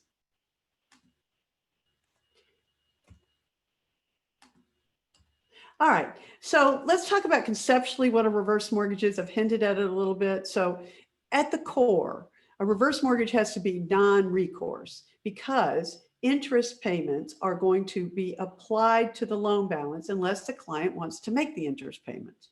So, and most don't, but that's still an option for them. So who wants to have a growing loan balance and then leave a big debt to your estate? Nobody wants to do that. So it has to be non-recourse, and that's what the modern reverse mortgage is. So it's both a mortgage and an insurance policy. The house provides the dollars that serves as the sole collateral. Nobody has to pay this back other than the house. But the amount of money that they're eligible for is based on their life expectancy. How much they're eligible for is based on their age. So if they're younger, they could be in the house longer with that accruing interest. So they're not going to get as much money as somebody who's a little bit older. But likewise, so these actuarial principles apply. But likewise, if they leave some of that money or all of what they're eligible for in a line of credit, as they age, they're going to get growth in that line of credit. It's going to continue month after month after month to grow in borrowing power. So this is a look at what Dr. Pfau had to say in his book on reverse mortgages. This is a regular HELOC, $200,000. It doesn't go up unless you engage with the bank in some way, and then you generally can't borrow anymore 10 years out. But the reverse mortgage line of credit continues to grow and grow and grow and grow and grow. So setting it up early sets your client up for greater access to his home equity. So let's talk about that a little bit. Again, conceptually, credit limit. So in a typical credit limit vehicle, like a credit card, the limit doesn't vary unless the bank decides that they want you to, arbitrarily, we want him to borrow more money, as opposed to the HECM line of credit, which is going to grow in value at a predetermined rate. So, in a credit card situation, let's say you start with a $10,000 credit limit, and that you spend $9,000, and your credit limit goes down to $1,000. But you get your $9,000 payment back in. Let's say you just were using it for convenience. Your credit limit is now restored to $10,000. So let's say the next month you spend $8,000, your credit limit goes down to $2,000, you pay the $8,000, and now your credit limit is back up to $10,000. So, but at the end of the year, say you don't use it anymore, your credit limit is still $10,000. But that's a revolving line of credit. Well, the HECM line of credit works the same way, but the difference is generally it's more money. So let's talk about $100,000 rather than a $10,000 credit limit. Could be, $200,000, $300,000, $400,000. But at the end of the year, because there's that predetermined rate of growth based on age and actuarial principles, there's going to be $104,000. And that's just going to compound year after year after year. The great thing is that HECM line of credit cannot be canceled, frozen, or reduced like a HELOC. Can't happen. There's only one appraisal. Doesn't matter what the home value becomes, that line of credit is going to continue to grow. So here's another example. When you're setting up the line of credit, you're going to be using a variable rate home equity conversion mortgage. So let's compare that to a HELOC. The growth is 0 over time. At the 4% rate, that's about where we are right now. You can see the growth in the line of credit. Again, the housing value, which is here, has nothing to do with it. If rates go up to 6%, this is what the rate of trajectory would look like. So, and then even greater if rates go way up. So the line of credit really keeps a pace with the cost of money. All right, so now I'm going to show you how you can use a reverse mortgage to make sure there's plenty of cash flow for folks who may need long-term care down the road. So in this instance, what I'm showing here is a portfolio of $500,000, and they take their first draw at $27,500. But during that year, the market drops. So in this coordinated strategy, the client is going to take draws from the reverse mortgage line of credit. So it's very simple. Every year that there's a negative return, the client does not draw from his portfolio. He draws from his HECM line of credit. So let me show you how that compares to using the reverse mortgage without regard to market performance. Drawing on the portfolio without regard to market performance. So this is the conventional thinking over here, $500,000 portfolio. And they continue to draw from the portfolio, draw, regardless of what the market is doing. They get way down here, and they've only got $24,000 left. So they hope they can set up a HECM at this point, a reverse mortgage, and then they take these humongous draws and they end up with nothing in the portfolio and $583,000 in debt. As opposed to what I just showed you a minute ago is when there are negative returns, you draw from the reverse mortgage line of credit. So you're protecting the line of the portfolio, in this case, from early adverse sequence of returns. 4 of the first 9 years had negative returns.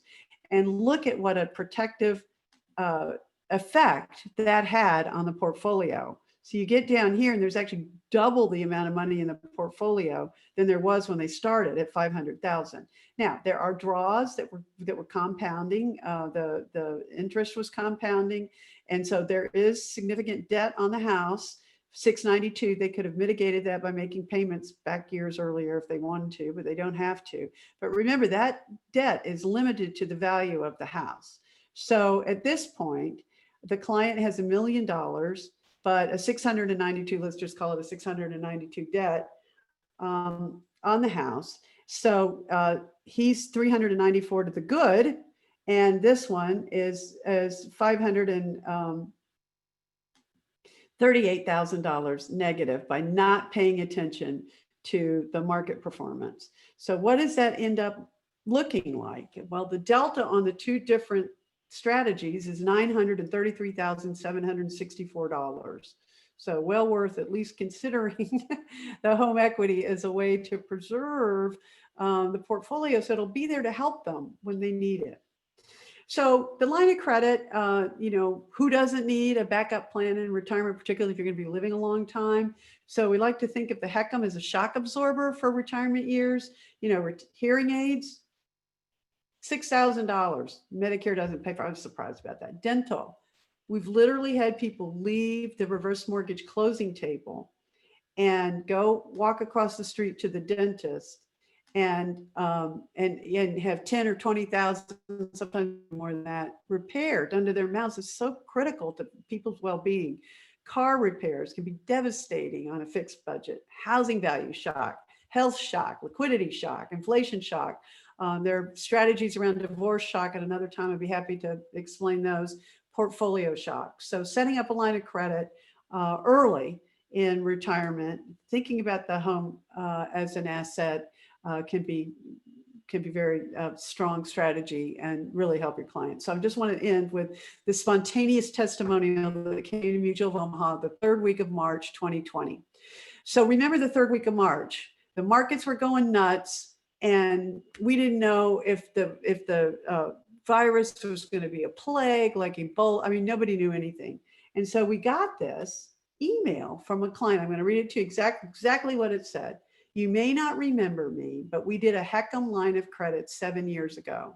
In these unprecedented times of health and financial uncertainty, my line of credit, now grown to $540,000, provides me the comfort I might not otherwise experience. So are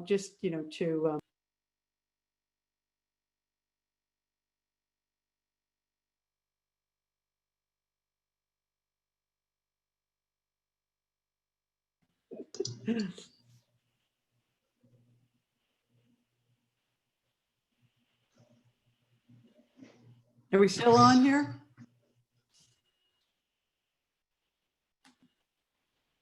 Shelley, you were muted in between. Yes, you're still on, Shelley. Oh, okay. Did you hear this slide? Yes, Okay. All right. That's all. Thank you. I know we had to move quickly today. So thank you very much. No, please continue. Yeah, you have a few more minutes, Shelley, if you'd like to kind of wrap the whole thing up for us. Oh, okay, perfect. All right. Well, just if you'd like more information, number one, I always, as founder of the Academy of Home Equity and Financial Planning at the University of Illinois, I always like to make available to planners the bibliography of all of the research, all the math and science behind what we're discussing here today. So send me a note. I'm at sgiordano@mutualmortgage.com. There's my phone number. You can call me too if you'd like.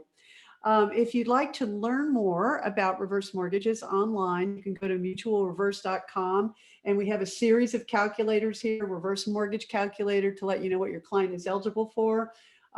Little calculators that would show what the portfolio would look like without a mortgage payment, retirement projections on what the portfolio could look like if you included draws from your reverse mortgage monthly.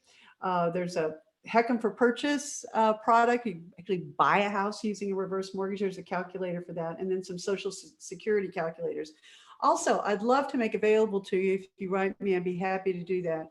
We have a little whiteboard video that we put together that explains sequence of returns risk.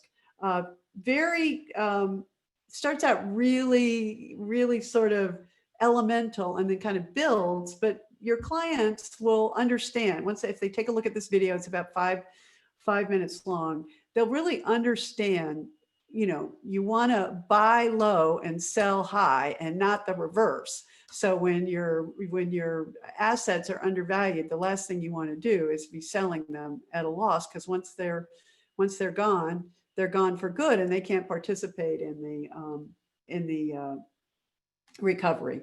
So lots of research and all kinds of flyers and booklets and whatnot, of course. So, anything we can do to help you get the conversation going, we'd love to be a resource for you.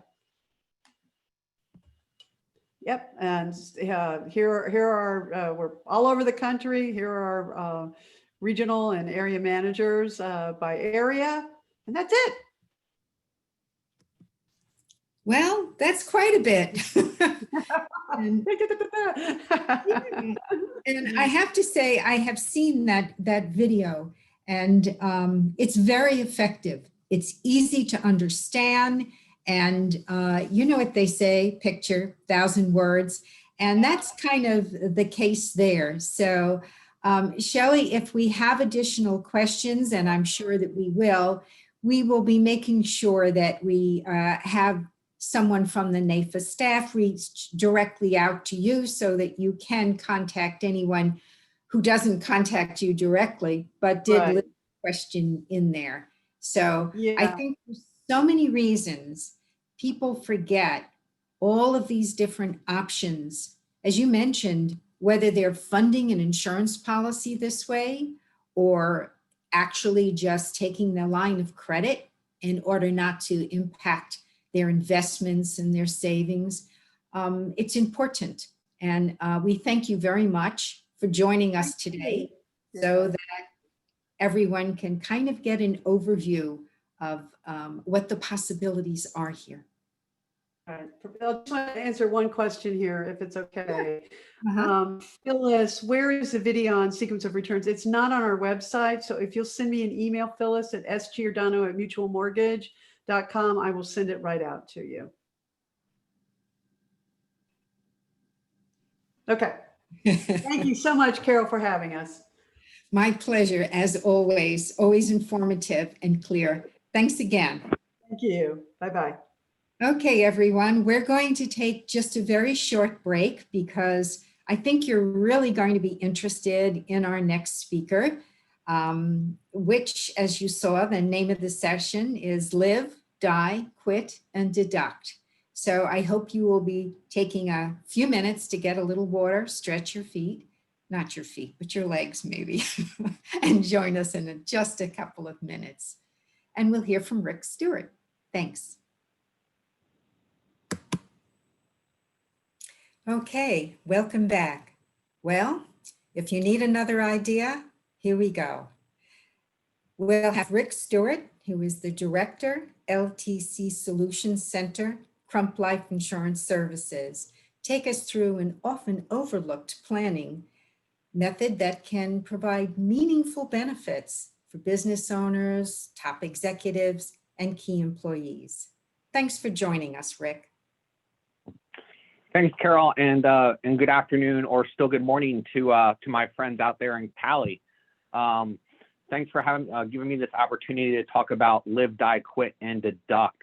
This is a sales idea and a concept we put together really to target life insurance producers who aren't engaged in long-term care planning, as well as investment advisors who focus more on money management, and again, also really don't talk enough about the importance of long-term care planning. It's also something that our insurance specialists are using to build relationships with centers of influence like accountants, CPAs, and attorneys. So hope you find this information very useful. And if you have any questions during or after, you can feel free to shoot me an email as well. Be happy to help.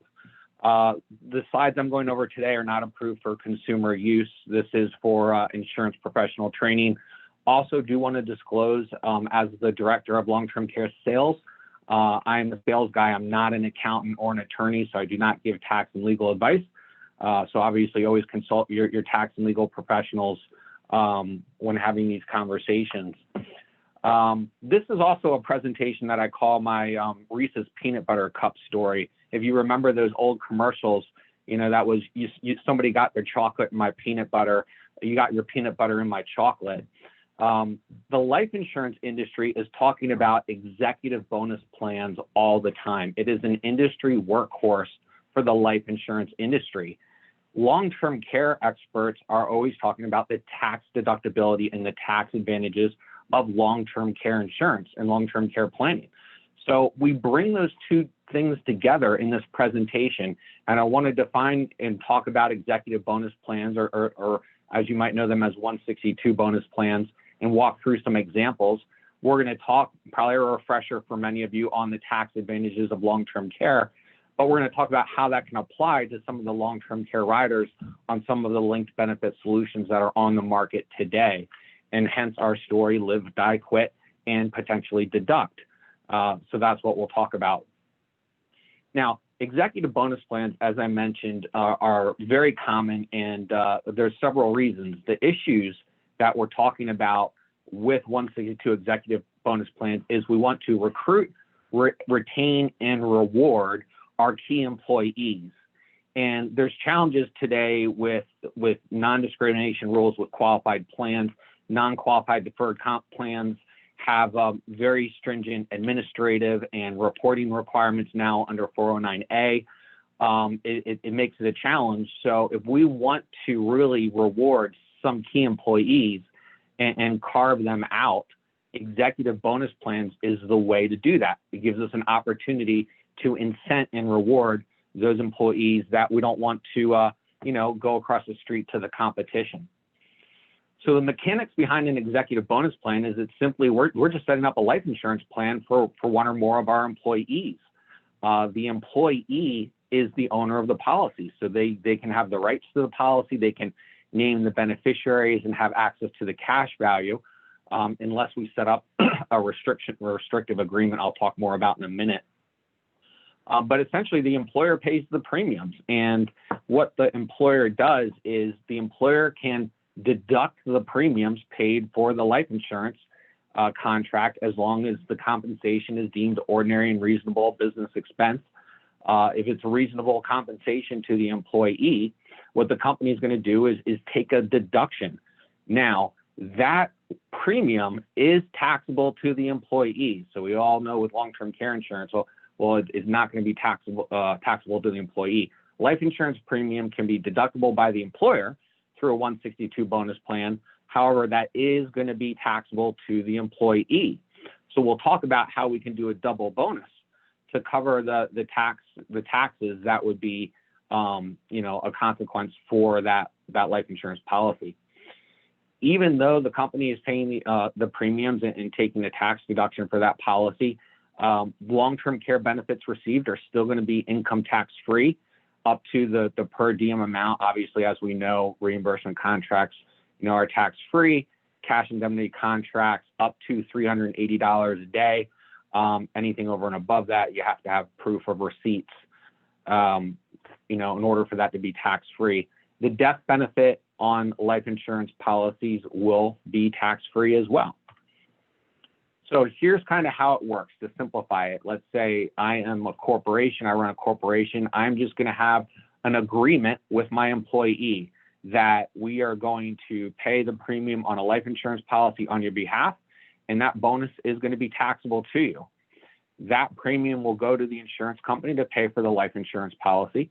Now, that premium can be paid by the company or it can be paid by the employee, but typically it's paid for by the company. Now, again, it is taxable to the employee, so the employee is going to have to pay taxes on the bonus as compensation. So it's payment from the company to the insurance carrier. Employee is going to pay the taxes and then have all of the rights of the insurance contract.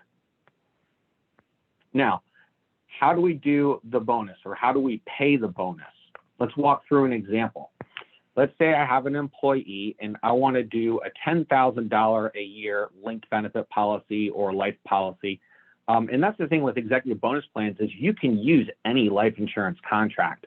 You can use life with LTC chronic illness riders. You can use linked benefits. You could even use an annuity in an executive bonus plan. But typically, obviously, what we're seeing the most of is life insurance-based solutions. So let's go with a $10,000 premium. And let's say we have an employee in the 30% tax bracket. This is a C corporation. So the C corporation's taxed at 21%. And the premium's $10,000. So since that's taxable to the employee, I'm going to do a double bonus to give them enough money to cover the taxes that's going to be, that they're going to have to pay for the life contract. So what you do is you take the inverse of the tax rate for the employee and divide that by the premium. So 30% tax bracket, we're going to take $10,000 and divide that by 0.7. That's going to give me $14,285 and change. So the bonus that I'm going to pay to my employee is going to be $14,286. That's going to be the taxable bonus to them.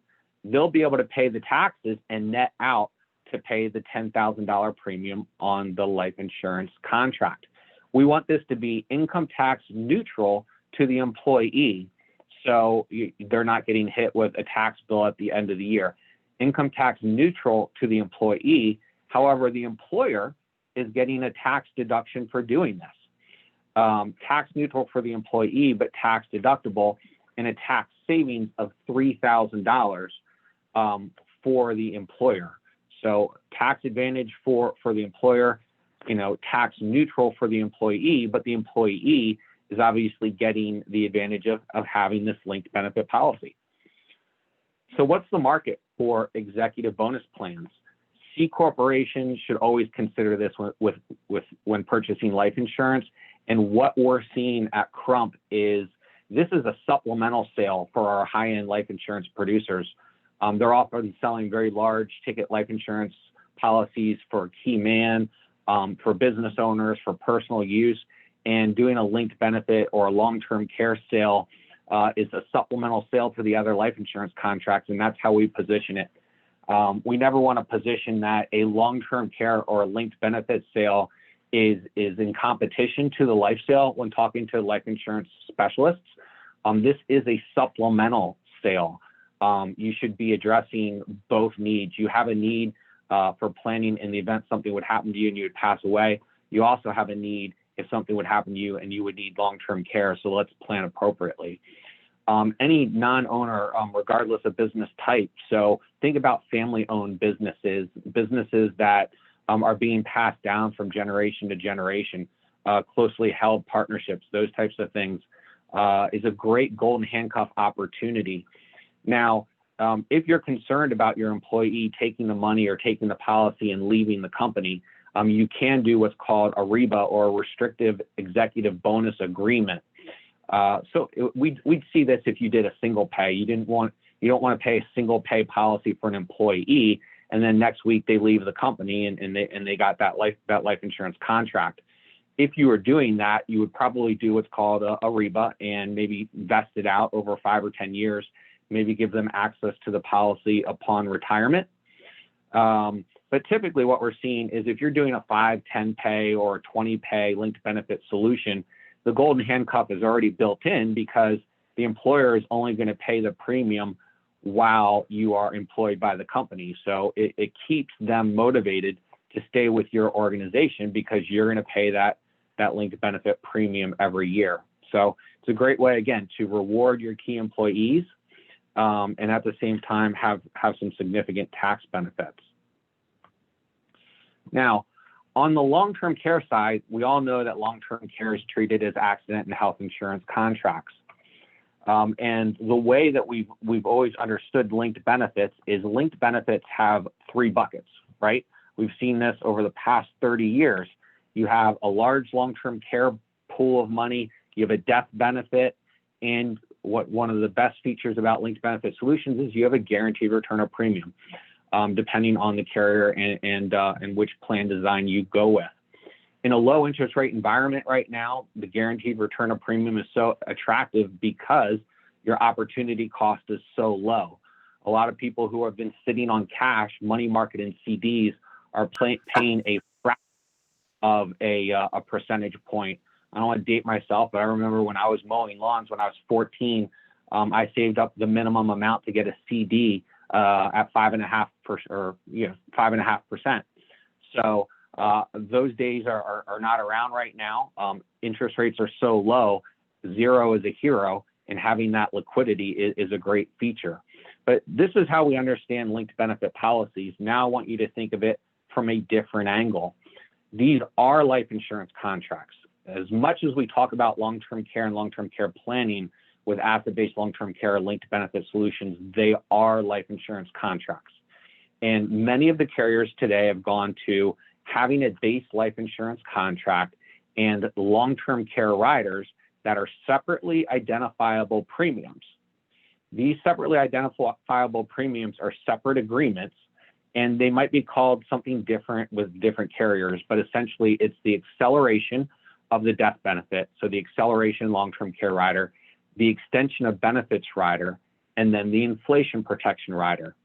These three riders, since they're separated from the life insurance contract and not funded from the cash value of the life insurance contract under 7702B, can have the same tax advantages that we know and understand of traditional long-term care insurance.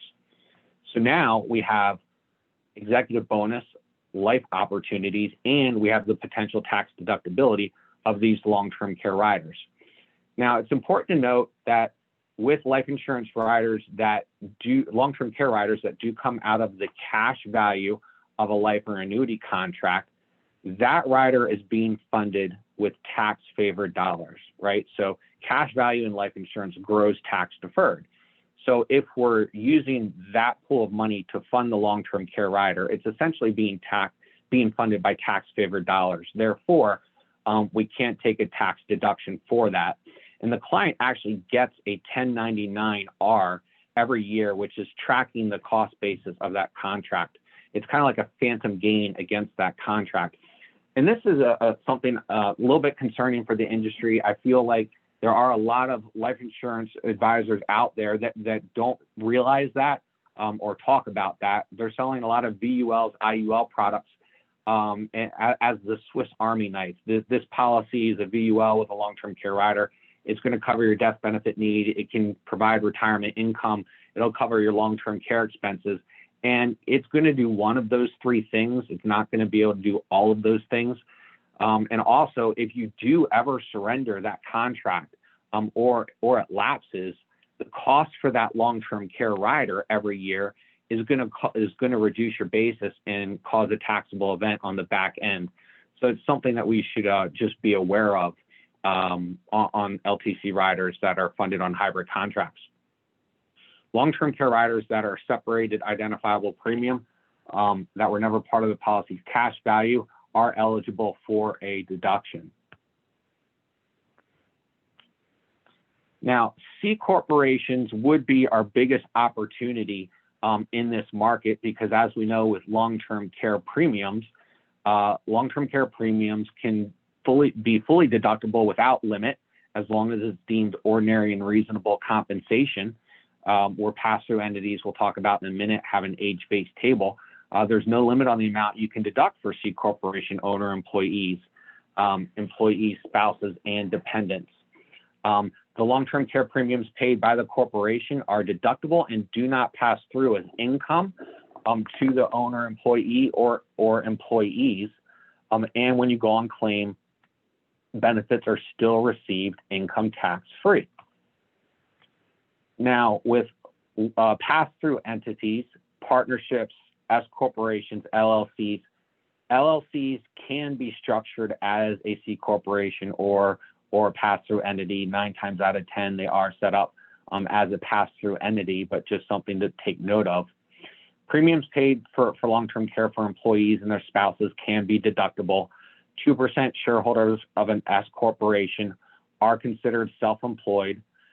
Premiums for owners and individuals are included in their gross income, but then on the individual tax return, you are allowed to take a deduction for that age-based eligible amount. So let's walk through an example. Let's say we have an S corporation owner and their spouse that bought 2 long-term care contracts, traditional, or they bought linked benefit policies that had separated long-term care riders, and those long-term care riders were $4,500 a year each, totaling $9,000. In 2020, if the S corporation paid those premiums, it would be taxable income to them. However, on their individual tax return, they would be able to take an above-the-line deduction if they were 62 of $4,350 per person. Now, again, this is an above-the-line deduction. When talking to many accountants and CPAs, they're often very familiar with knowing that long-term care premiums can be tax deductible, but they think you have to itemize the medical expenses in order to get above the 7.5% AGI number. If the client is self-employed, you do not have to itemize. So many people that we talk to do not understand that is above the line deduction, that you don't have to itemize the medical expenses if you are self-employed. So it's something that, as much as if you've been in the business 30, 40 years and you feel like you're talking about that all the time, it's something that still is not mainstream out there. And we want to be talking to our centers of influence, our advisors, people we work with about that opportunity as an above the line deduction. They did change the 1040 form, so it is now line 16, where a self-employed individual would take that self-employed health insurance deduction. So sole proprietors, owner employees are limited to that age-based eligible amount. However, long-term care premiums and riders paid for an employee and their spouses are fully deductible, so they're not limited to that age-based eligible amount. So that's another nice opportunity if you're not the owner and you're looking to take, do something for your employee's behalf. Now, you might be wondering, well, which linked benefit products have long-term care riders that are separated premiums or agreements? These are 5 carriers that we work with, so I know them. There might be 1 or 2 other life insurance carriers out there, but these 5 carriers, Nationwide, MassMutual, OneAmerica, Pac Life, Securian, on their linked benefit products have riders that are separated premiums and agreements. Now, there are a couple states where we're selling old products, so like New York and California. If in states where we have an old product, the riders might not be separated and be able to take advantage of that tax opportunity. So just keep that in mind. We are talking about specifically with Nationwide, Care Matters 2, Securian, the enhanced version of Secure Care, which is available in the majority of states. It's just something to keep in mind. But these are the 5 carriers, and they all have advanced planning teams that are well-versed. I talk to them on a regular basis when working on large cases. Sean Britt, David Gresham over at OneAmerica, Sean Britt at Nationwide are great resources to reach out to and discuss cases with. You also, when you're doing an executive bonus plan, you can mix and match linked benefit policies. So you might be leaning in the direction of one linked benefit solution. Maybe the clients were looking for a more robust international coverage. Maybe you wanted to work with one of the carriers that offers a list bill, a certain inflation rider or a benefit period. You were looking for indemnity, or what happens the most obviously is underwriting. So if you're working with one carrier, but out of 5 cases, 1 gets declined, we have to take that individual to another carrier due to underwriting. You can certainly do that, especially in an executive bonus plan, because we're paying compensation to the employees to fund a contract. So you can mix and match carriers as well. MassMutual is a dividend participating policy. So there's also a cash accumulation component to that. As we move into next year, and many of us, you've probably heard Lincoln's going to be rolling out a VUL linked benefit product. There's an IUL linked benefit product on the market. you might start to see linked benefit solutions that offer cash accumulation. That's going to only make the story that much better. Now next year, we'll be talking about live, die, quit, deduct, and accumulate, which is just going to be an even more powerful story. And again, one of another opportunities is liquidity, right? We have with many of these linked benefit solutions, a guaranteed return of premium. So let's walk through some examples. Let's say we have a C corporation owner employee. This gentleman's 50 years of age, married. C corporations are at a 21% tax bracket right now. They used to be at 35. So C corporations could have cash on the books. They're looking to do something for an executive. In this example, we're going to assume the business wants to do a $100,000 premium for this executive before the end of the year. Now, in these scenarios, when we're working with C corporation owners, we're typically showing 5% compounding inflation. We want to get as much of the premium into the long-term care riders because that's the portion that's tax deductible. We're typically, I know that we're normally selling a lot more 3% compound, 5% simple, but we want to maximize the long-term care riders for the C corporation owner. So of this $100,000 premium, $44,733 is actually going to pay the life insurance piece of the linked benefit. The rest of the premium is going to the acceleration long-term care rider, the extension rider, and the inflation protection rider. So roughly $55,000 is going to be long-term care premium deductible to the corporation, does not pass through as income to the owner employee. Then when they go on claim, long-term care benefits are still received income tax-free. Now, the premium to cover the life insurance is going to be taxable. As we discussed at the beginning of the call, for an executive bonus plan, the life insurance premium is going to be compensation. So if we assume that this individual is in the 37% tax bracket, we would take the premium, divide it by 0.63%, and this individual, if we did a double bonus, would be $71,000 would be the amount that would be taxable to the executive.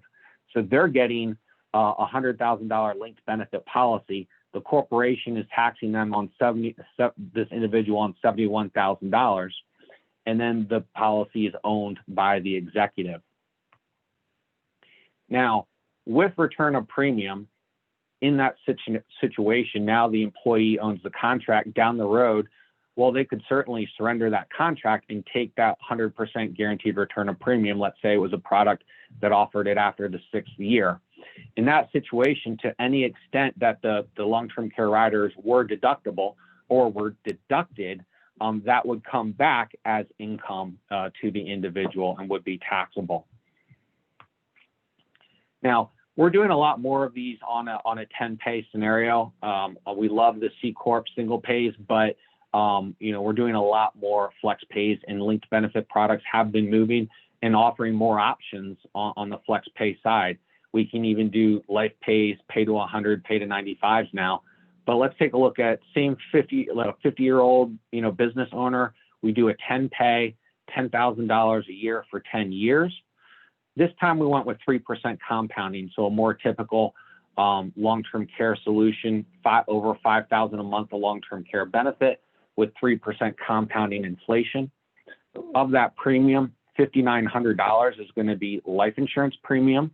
About $4,100 is going to be deemed long-term care premium, which could be deductible depending on the structure of the business. In this example, if we assume that this individual is in the 30% tax bracket, we would divide that life insurance premium by 0.7, and that would give us $8,400, $8,484 actually, would be the double bonus amount to which would be taxable to the employee for the life insurance component. So nice opportunity to use a 10-pay as well. And again, we can do different scenarios. Here's an example of a younger couple. And here's a scenario where we used a joint second to die solution. This would be One America's product. They have a second to die linked benefits solution. the base life insurance contract. In this scenario, we solved for a $5,000 a month lifetime long-term care benefit. The premium for this was only $5,822. That's an annual premium. But out of that premium, as you can see, $3,363 is life insurance and $2,458 is long-term care rider premium. Now, oftentimes I'll get the question, Rick, why would you be showing a policy with no inflation protection for a 53-year-old? And that's a great question for two reasons. One, we're not selling cars. With long-term care planning, I never like to try to show covering 100% of the risk with inflation protection. For younger clients, you're going to immediately give them sticker shock and put them on the defensive where they're just going to flat out think long-term care planning solutions are too expensive. And secondly, as I mentioned before, we're seeing a lot more advisors doing stacking now. So you might buy a policy like this and stack that with another life insurance contract with a long-term care rider. One America is a reimbursement contract. It might be something that we're supplementing a VUL with a long-term care rider, or maybe an indemnity-linked benefit policy. So you can do stacking as well. So you certainly can do inflation protection, but when we're initially having conversations with clients, we always like to start at a lower premium level.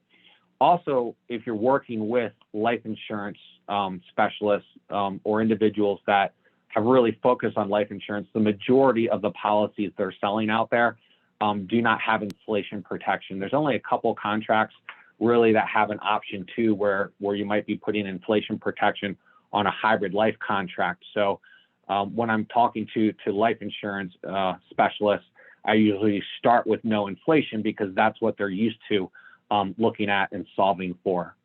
So, but by all means, as we all know, we can do inflation protection on these contracts, like in the first two examples that we showed. Another advantage to this contract is waiver of premium. So keep in mind for younger clients, yes, this is an annual premium you're going to pay to age 95, but when somebody goes on long-term care claim, premium is waived. So it's a nice opportunity. So in conclusion, asset-based long-term care products can really make a great appropriate solution for executive bonus plans if you're working in the business market. You can have guaranteed long-term care benefits, guaranteed death benefit, guaranteed cash value with a return of premium. And with these riders now being deductible, the structure for a business owner is a great story to be out there talking about. So just want to thank you for inviting me to the call today, and I hope that was helpful. I'll say, got a whole bunch of notes here.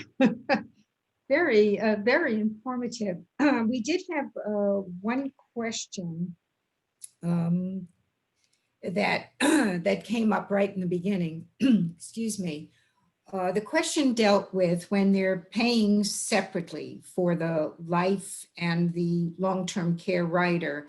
The question was, do they have to write two separate checks? They don't typically have to write two separate checks. Obviously, it is something depending on the structure of the company and the carrier. If they allow it, it can be done, but you don't have to. Okay. And we were assuming that the first illustration, the question was that also a One America product? No, that was not. That was a nationwide illustration. So in the first two illustrations, it was nationwide. The plan design was very similar to a nationwide, a Securian, a Pac Life. Taking a look at that 6-year benefit, it would apply to Securian, Pac, nationwide in those first two examples. The third one was the One America solution. This was terrific, Rick. You shared a lot of information, a lot of actionable ideas for us. And so I want to thank you for your time. And obviously, I think maybe if you want to just tell everybody how to reach out to you, you could put it in the chat so that they have a direct way of reaching you. I think that would be helpful too. Absolutely. I'll put that in the chat for everyone. I know it was a lot in 30 minutes. So I'll definitely put that. Thanks again. I really appreciate the time. Okay, and thank you. All right, everybody, at this point, I think we only are going to take a couple of minute break. Once again, only this time stretch your legs, not your feet, and grab some water or maybe a cup of coffee, because the next session is our wrap-up session. And I'm as curious as you are, because it's going to tell us about us, agents, advisors, and producers, about what we've been selling, why we aren't selling certain things, and it's a preview. NAIFA was one of the sponsors for this particular survey, and they're not completely finished going through all the different analysis that they want to do. But our next two speakers will give us a little insight. So see you in a couple of minutes.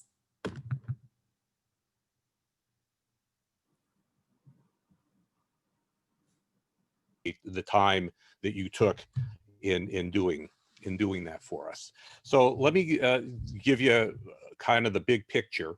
The idea of this survey was to take a look at agent advisor attitudes, preferences, and best practices in the field of long-term care planning.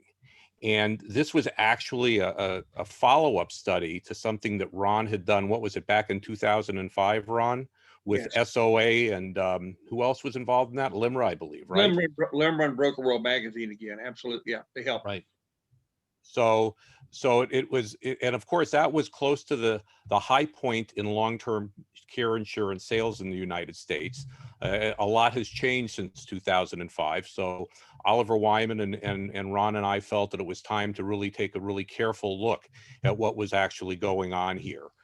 There were a lot of folks involved in helping us with this. As you know, as Carol mentioned, NAIFA, NAILBA, Broker World Magazine, Steve Moses and the Center for Long-Term Care Reform.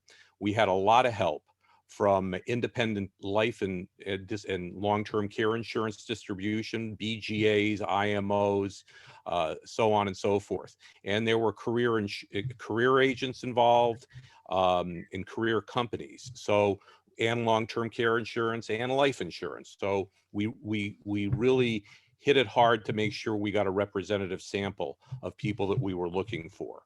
We also acquired a general list of more than 400,000 licensed life and health insurance agents in the United States in an effort to really broaden the number of people that we were trying to approach. Currently, we're reviewing literally tens of thousands of responses from over 600 agents and advisors. And in the statistical world of doing these types of surveys, we've been advised by Oliver Wyman that that's a very healthy sample for the type of survey that we've tried to accomplish. We hope to have the executive summary out in December and the full report out by the end of Q1 of 2021. Again, today we're going to share some initial impressions of the data, and particularly from a couple of old grizzled insurance dogs like Ron and I, being and our perspective. Ron, anything you want to add before we launch here? Yeah, I think the important concept here is why we focused where we did. The reality is oftentimes the surveys that try to evaluate what's happening focus on what consumers might like to have, sort of a blue sky buying list of benefits and products. That's fine. But if the reality is, if everyone knows they need to do this and that's why they buy, the truth of the matter is that's adverse selection. The other thing that happens is then we do a great job evaluating why consumers tell us why they bought. Well, that's after the fact. They've already written the check. Something's taken place there, and now they're going to justify what they've done. Well, that's in psychology, that's called cognitive dissonance. So what we wanted to do here is focus on the advisors at the point of sale. What happened for them to be able to convince the client to go into their pocketbook and do something to protect themselves and their families, and that's what we're trying to accomplish. Right.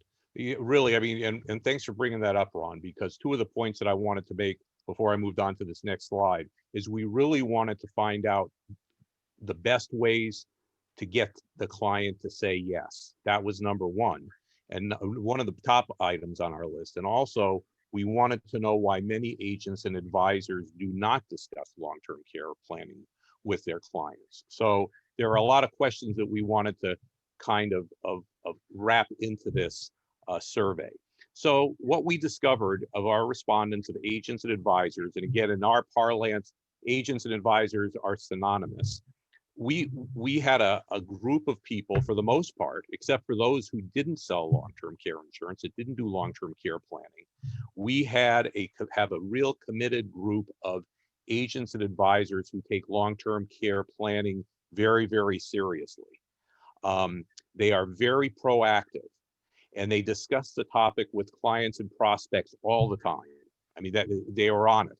Now, one of the things that I wanted to mention here is that in many cases, our sample, our respondents considered themselves specialists, but they also, about half of them were actually people who just sold long-term care insurance and did long-term care planning.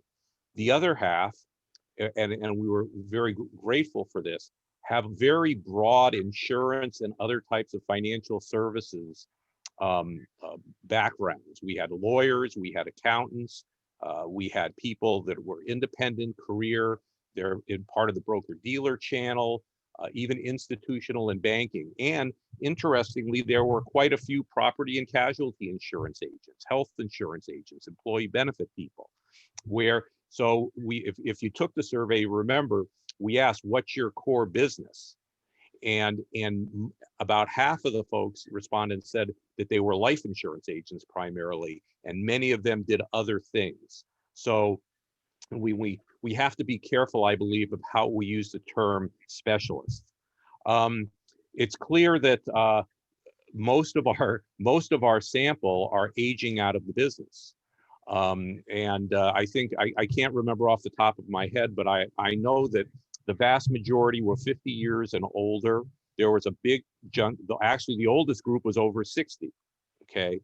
So we really have, again, this is no surprise to all of us who have gray in our beards, we're aging out of the industry, okay? But this is a huge blue sky opportunity for younger advisors to step into the breach and start talking to their clients when they're in their 40s about long-term care planning. There's going to be a lot of opportunity here. A significant number of respondents do refer business to specialists. So I think it was about the 10% of the sample refer to specialists. Let me just back up 1 second. I'm going to throw this over to Ron. What I noticed in looking at the types of people who were doing long-term care planning, I think I made the observation to somebody that the interest is wide but not deep. Ron and I, having been involved in distribution for a long time, we hear from our friends at the BGA level, we can only get about 5% of our advisors to even talk about long-term care planning. Our sample indicated, our respondents indicated that, yeah, we have a whole lot of people who we have a lot of people in different, disciplines that are doing long-term care planning, but we still don't have a lot of people doing long-term care planning. So again, for everybody, this is a huge opportunity, a business opportunity to expand your practice. Ron, anything you'd like to add to this? Yeah, I think there's some heartening numbers here. I think I remember about 1 in 5 walk away from the issues, if you will. So the majority is whether they were folks who could describe their career as primarily life and annuity, or there were those who claimed to be long-term care specialists in some form. They still focus primarily on long-term care planning issues specifically, and the causes of the need to have those planning concerns. And I think everyone was clearly aware of that. And then Barry's going to spend some more time on that. Yep. So one of the things that Ron and I wanted to focus on is what types of products were being used in the long-term care planning space. So before we started the survey, we looked at the LIMRA 2019 survey of combo products being sold. And that survey in 2019 indicated that 59% of combo products sold were zero premium living benefits. Okay, so that is a huge chunk of the market, and we wanted to get our advisors, our respondents' opinions on these products. And what it turns out is that the agents and advisors in our survey, okay, indicated they did not prefer these sorts of benefits because of the indeterminate benefits at time of sale. They were also very concerned about professional liability involved with positioning a product that has indeterminate benefits at point of sale, and then worrying about how it was going to play out at time of claim. So it was very clear from our survey and from our respondents that they were very tuned in to traditional standalone long-term care insurance and life combo solutions that include long-term care, accelerated benefit riders, and extension of benefit riders. So again, I could see, for, so the One Americas, the Lincoln Financials, those types of combo products that they could actually position as a definite long-term care benefit at some point in the future for their clients. The respondents also indicated that the expansion of life combo policies that offer recurring premium options have made planning options, it's made it more, these types of policies, combo policies, more accessible to consumers. So that's been a huge change in the marketplace over the last 5 years, I would say. Ron? Yeah, we found some very reassuring findings. One of the things that I'd like to point out, I don't want my living benefit friends to get out the tarred feathers at this point, because that's not the point. The reality is many of those zero premium options, perhaps the premium was included in the premium in some whole life choices. That's true. It's not that their definitions are completely wrong. Many of them do adopt new NAIC language that conforms to HIPAA benefit claims triggers. And so it looks a lot like long-term care insurance, even though it's just a life insurance rider. So there's a lot of that. The problem we had, and we clearly see that agents recognize the issues. They understand that those were zero premium riders. They add something to the flavor of the sale. They are there. But in my own personal opinion, if you didn't collect a premium to solve a problem, I'm not sure you sold anything. You may have placed something. You made an accommodation. There was an understanding that took place, that there was something there. But agents clearly understand that if you can't define exactly what that benefit is at the time you need those dollars the most, then perhaps that's not the best choice. And that was very helpful for us. Great, thank you, Ron. So this next question of who is the customer from the agent's perspective, the advisor's perspective for long-term care planning, these responses pretty much came as no surprise to us. Most of them were people that have had the experience of the hard truths of long-term care, long-term caregiving, seeing long-term care, having long-term care experiences. Excuse me, hit the wrong button. They understood the high cost of care because, again, they had experienced it or knew somebody who had. They did not want to be dependent on family. They wanted to control the quality of their care and the circumstances of their care. The advisors indicated that they generally raised the issue of long-term care planning with their, boy, my mouth's not working today, with clients and prospects. So this was interesting to us because there was a study that we looked at prior to doing ours. It was done by Lincoln Financial back in 2017. And in that survey, and I'm looking at this statistic here, that in that survey, 28% of advisors in the Lincoln Financial survey found it difficult to discuss long-term care with their clients, while only 12% of our respondents found it to be difficult. And we thought that was significant. It was very clear, again, from our sample, that those of you who responded, those folks who responded, really did take long-term care planning seriously, both from a training perspective, they understood it, and they talked to clients about it more than a more general advisor survey. So we found that to be interesting. Our group was very proactive. They also found that, and this did coincide with the Lincoln survey, that the respondents indicated that it was hard to get people to talk about long-term care planning, but they stuck at it. And finally, consumer awareness and self-actualization. So in other words, more consumers who really understood products a little bit, the risks, what it was going to cost in the future, has grown over time. And it's thanks to the internet that has happened. So again, a few little surprises here, but it was very clear that that the motivation of consumers is the same as what we've thought it has been for a while. But that again, what I take out of this piece was the need to be, you got to ask the clients, you got to talk to people about it, because they're not going to talk to you about it initially, most of them. Ron? Yeah, many of you on this call are aware of the buyer non-buyer surveys done with LIMRA and AHIPS. It's a longitudinal study done every 5 years for now 25 years. And oftentimes when we ask consumers again why they did what they did, the number one answer pops up, well, it was to protect my assets, because the decision I made makes me a very wise financial advisor to myself, if you will. I did the right thing because I understand the issues. However, if you look at the short list, those first 5 bullets Barry just had on the screen, I think everyone knows that to be able to be concerned about those things probably required a personal experience with the issues.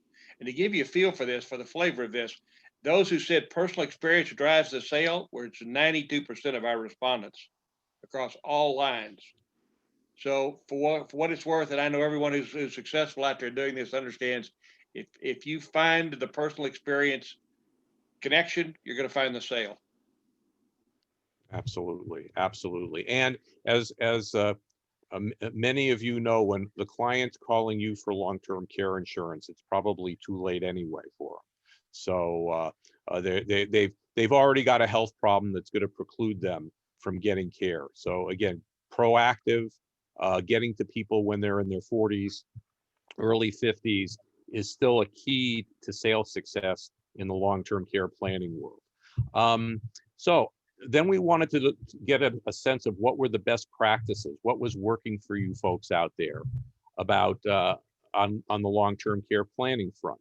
And we found that from our respondents, it was an equal split. Half of our respondents said that was a specific long-term care planning discussion with consumers, while the other half said this is just part of their overall financial planning process. It's another box that's checked, when they go down the list of things, the inventory of things they need to discuss with their clients. We found that policy review with existing clients or potential clients is a great entry point for having the long-term care planning discussion. Again, proactive in raising the issues and asking for the sale.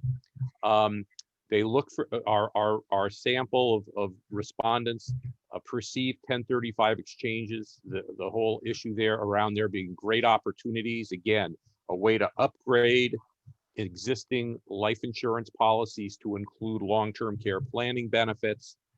And the 3 top screening techniques that were used by our respondents were health evaluation and insurability, financial evaluation and discussion of personal financial goals, and again, personal experience with long-term caregiving.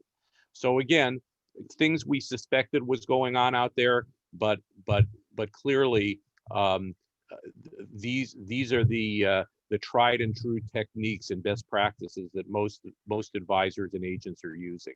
Ron?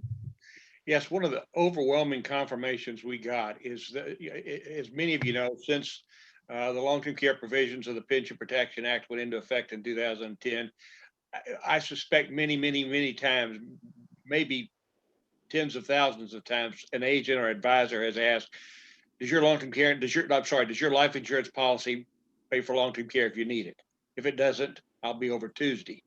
So what we learned was the vast majority of our respondents clearly understand and suspect that if you've got a life insurance policy that does not have a long-term care planning tool of some sort associated with it, that in many ways that creates a policy review conversation and maybe even a 1035 conversation as well. So the importance and the severity of having those present in the equation is more important than ever. All right. Then the why. Why do agents and advisors include this? And again, I didn't get any V8 moments out of these responses, but again, it was a good confirmation of what we already know. The top reason was our respondents believe that it's an important part of a financial plan. Again, about half of our sample of agents and advisors were specific to long-term care specialists.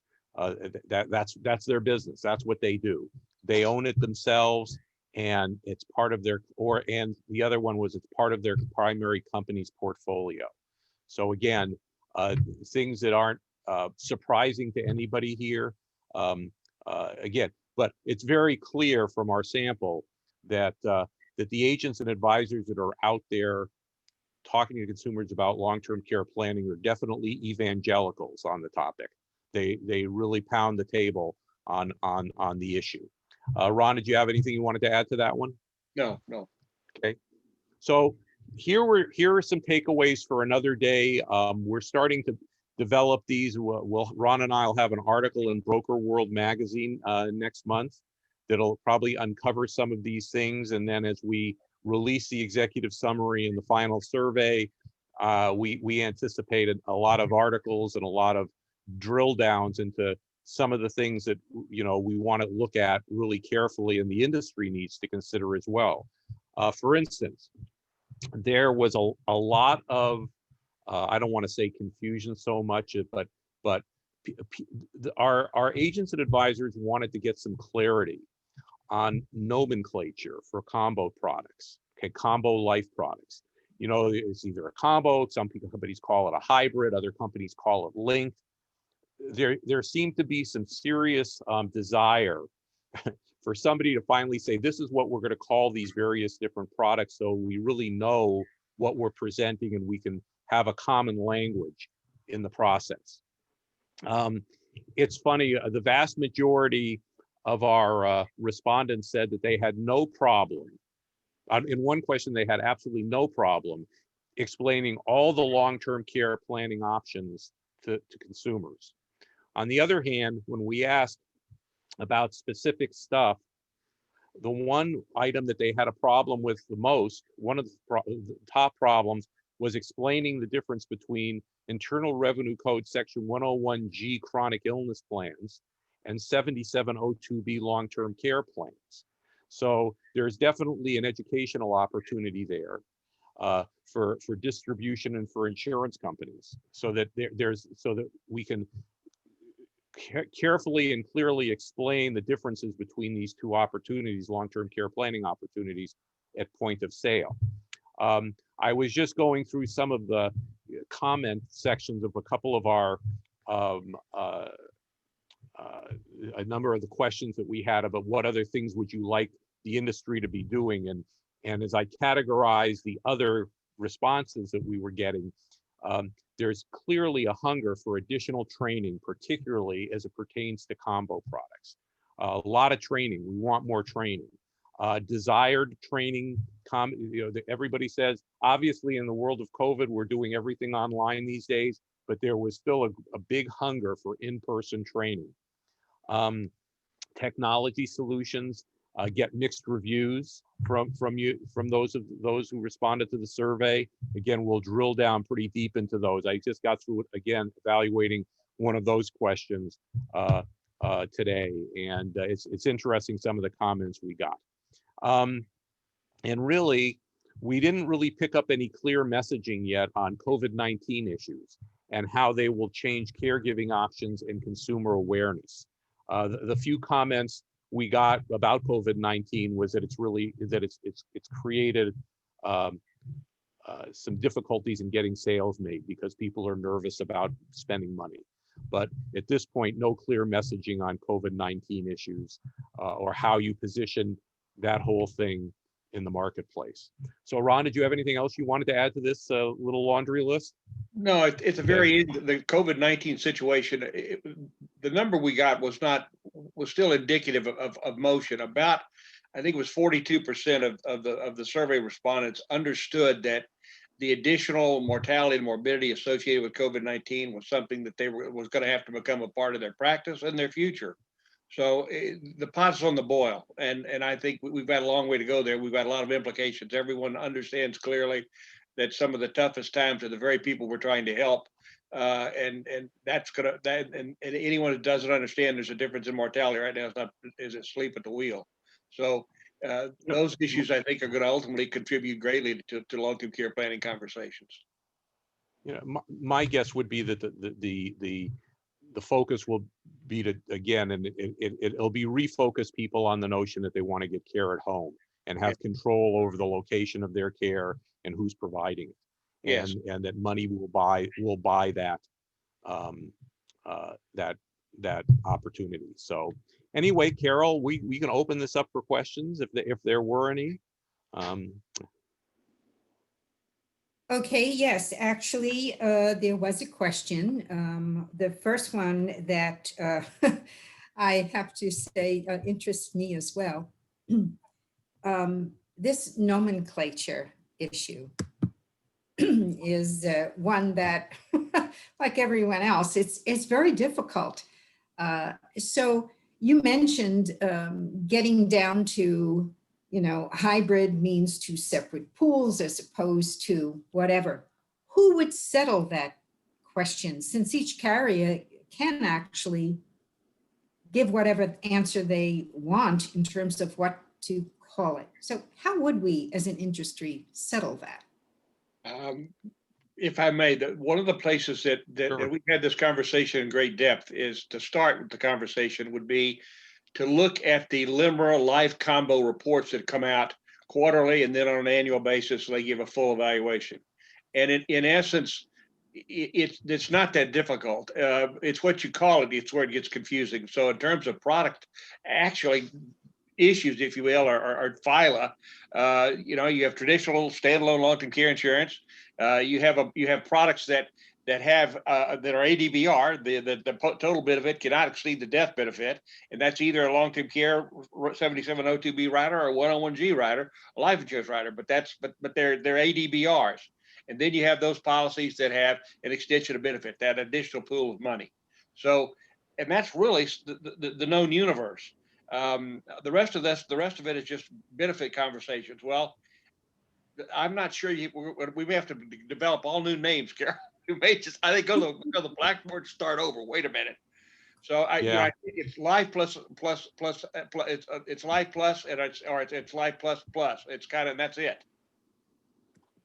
Yeah. Well, I think, Carol, something that should be driven from the LECP of the world, the ILTCIs, in conjunction with the Society of Actuaries and the insurance carriers, to sit down and talk about this and figure out a way to make everybody happy on it. I know that in the past, Ron and I have written some articles on it and tried to sort through some of the clutter, but didn't seem like it did any good. So, you know, but it's something that should happen.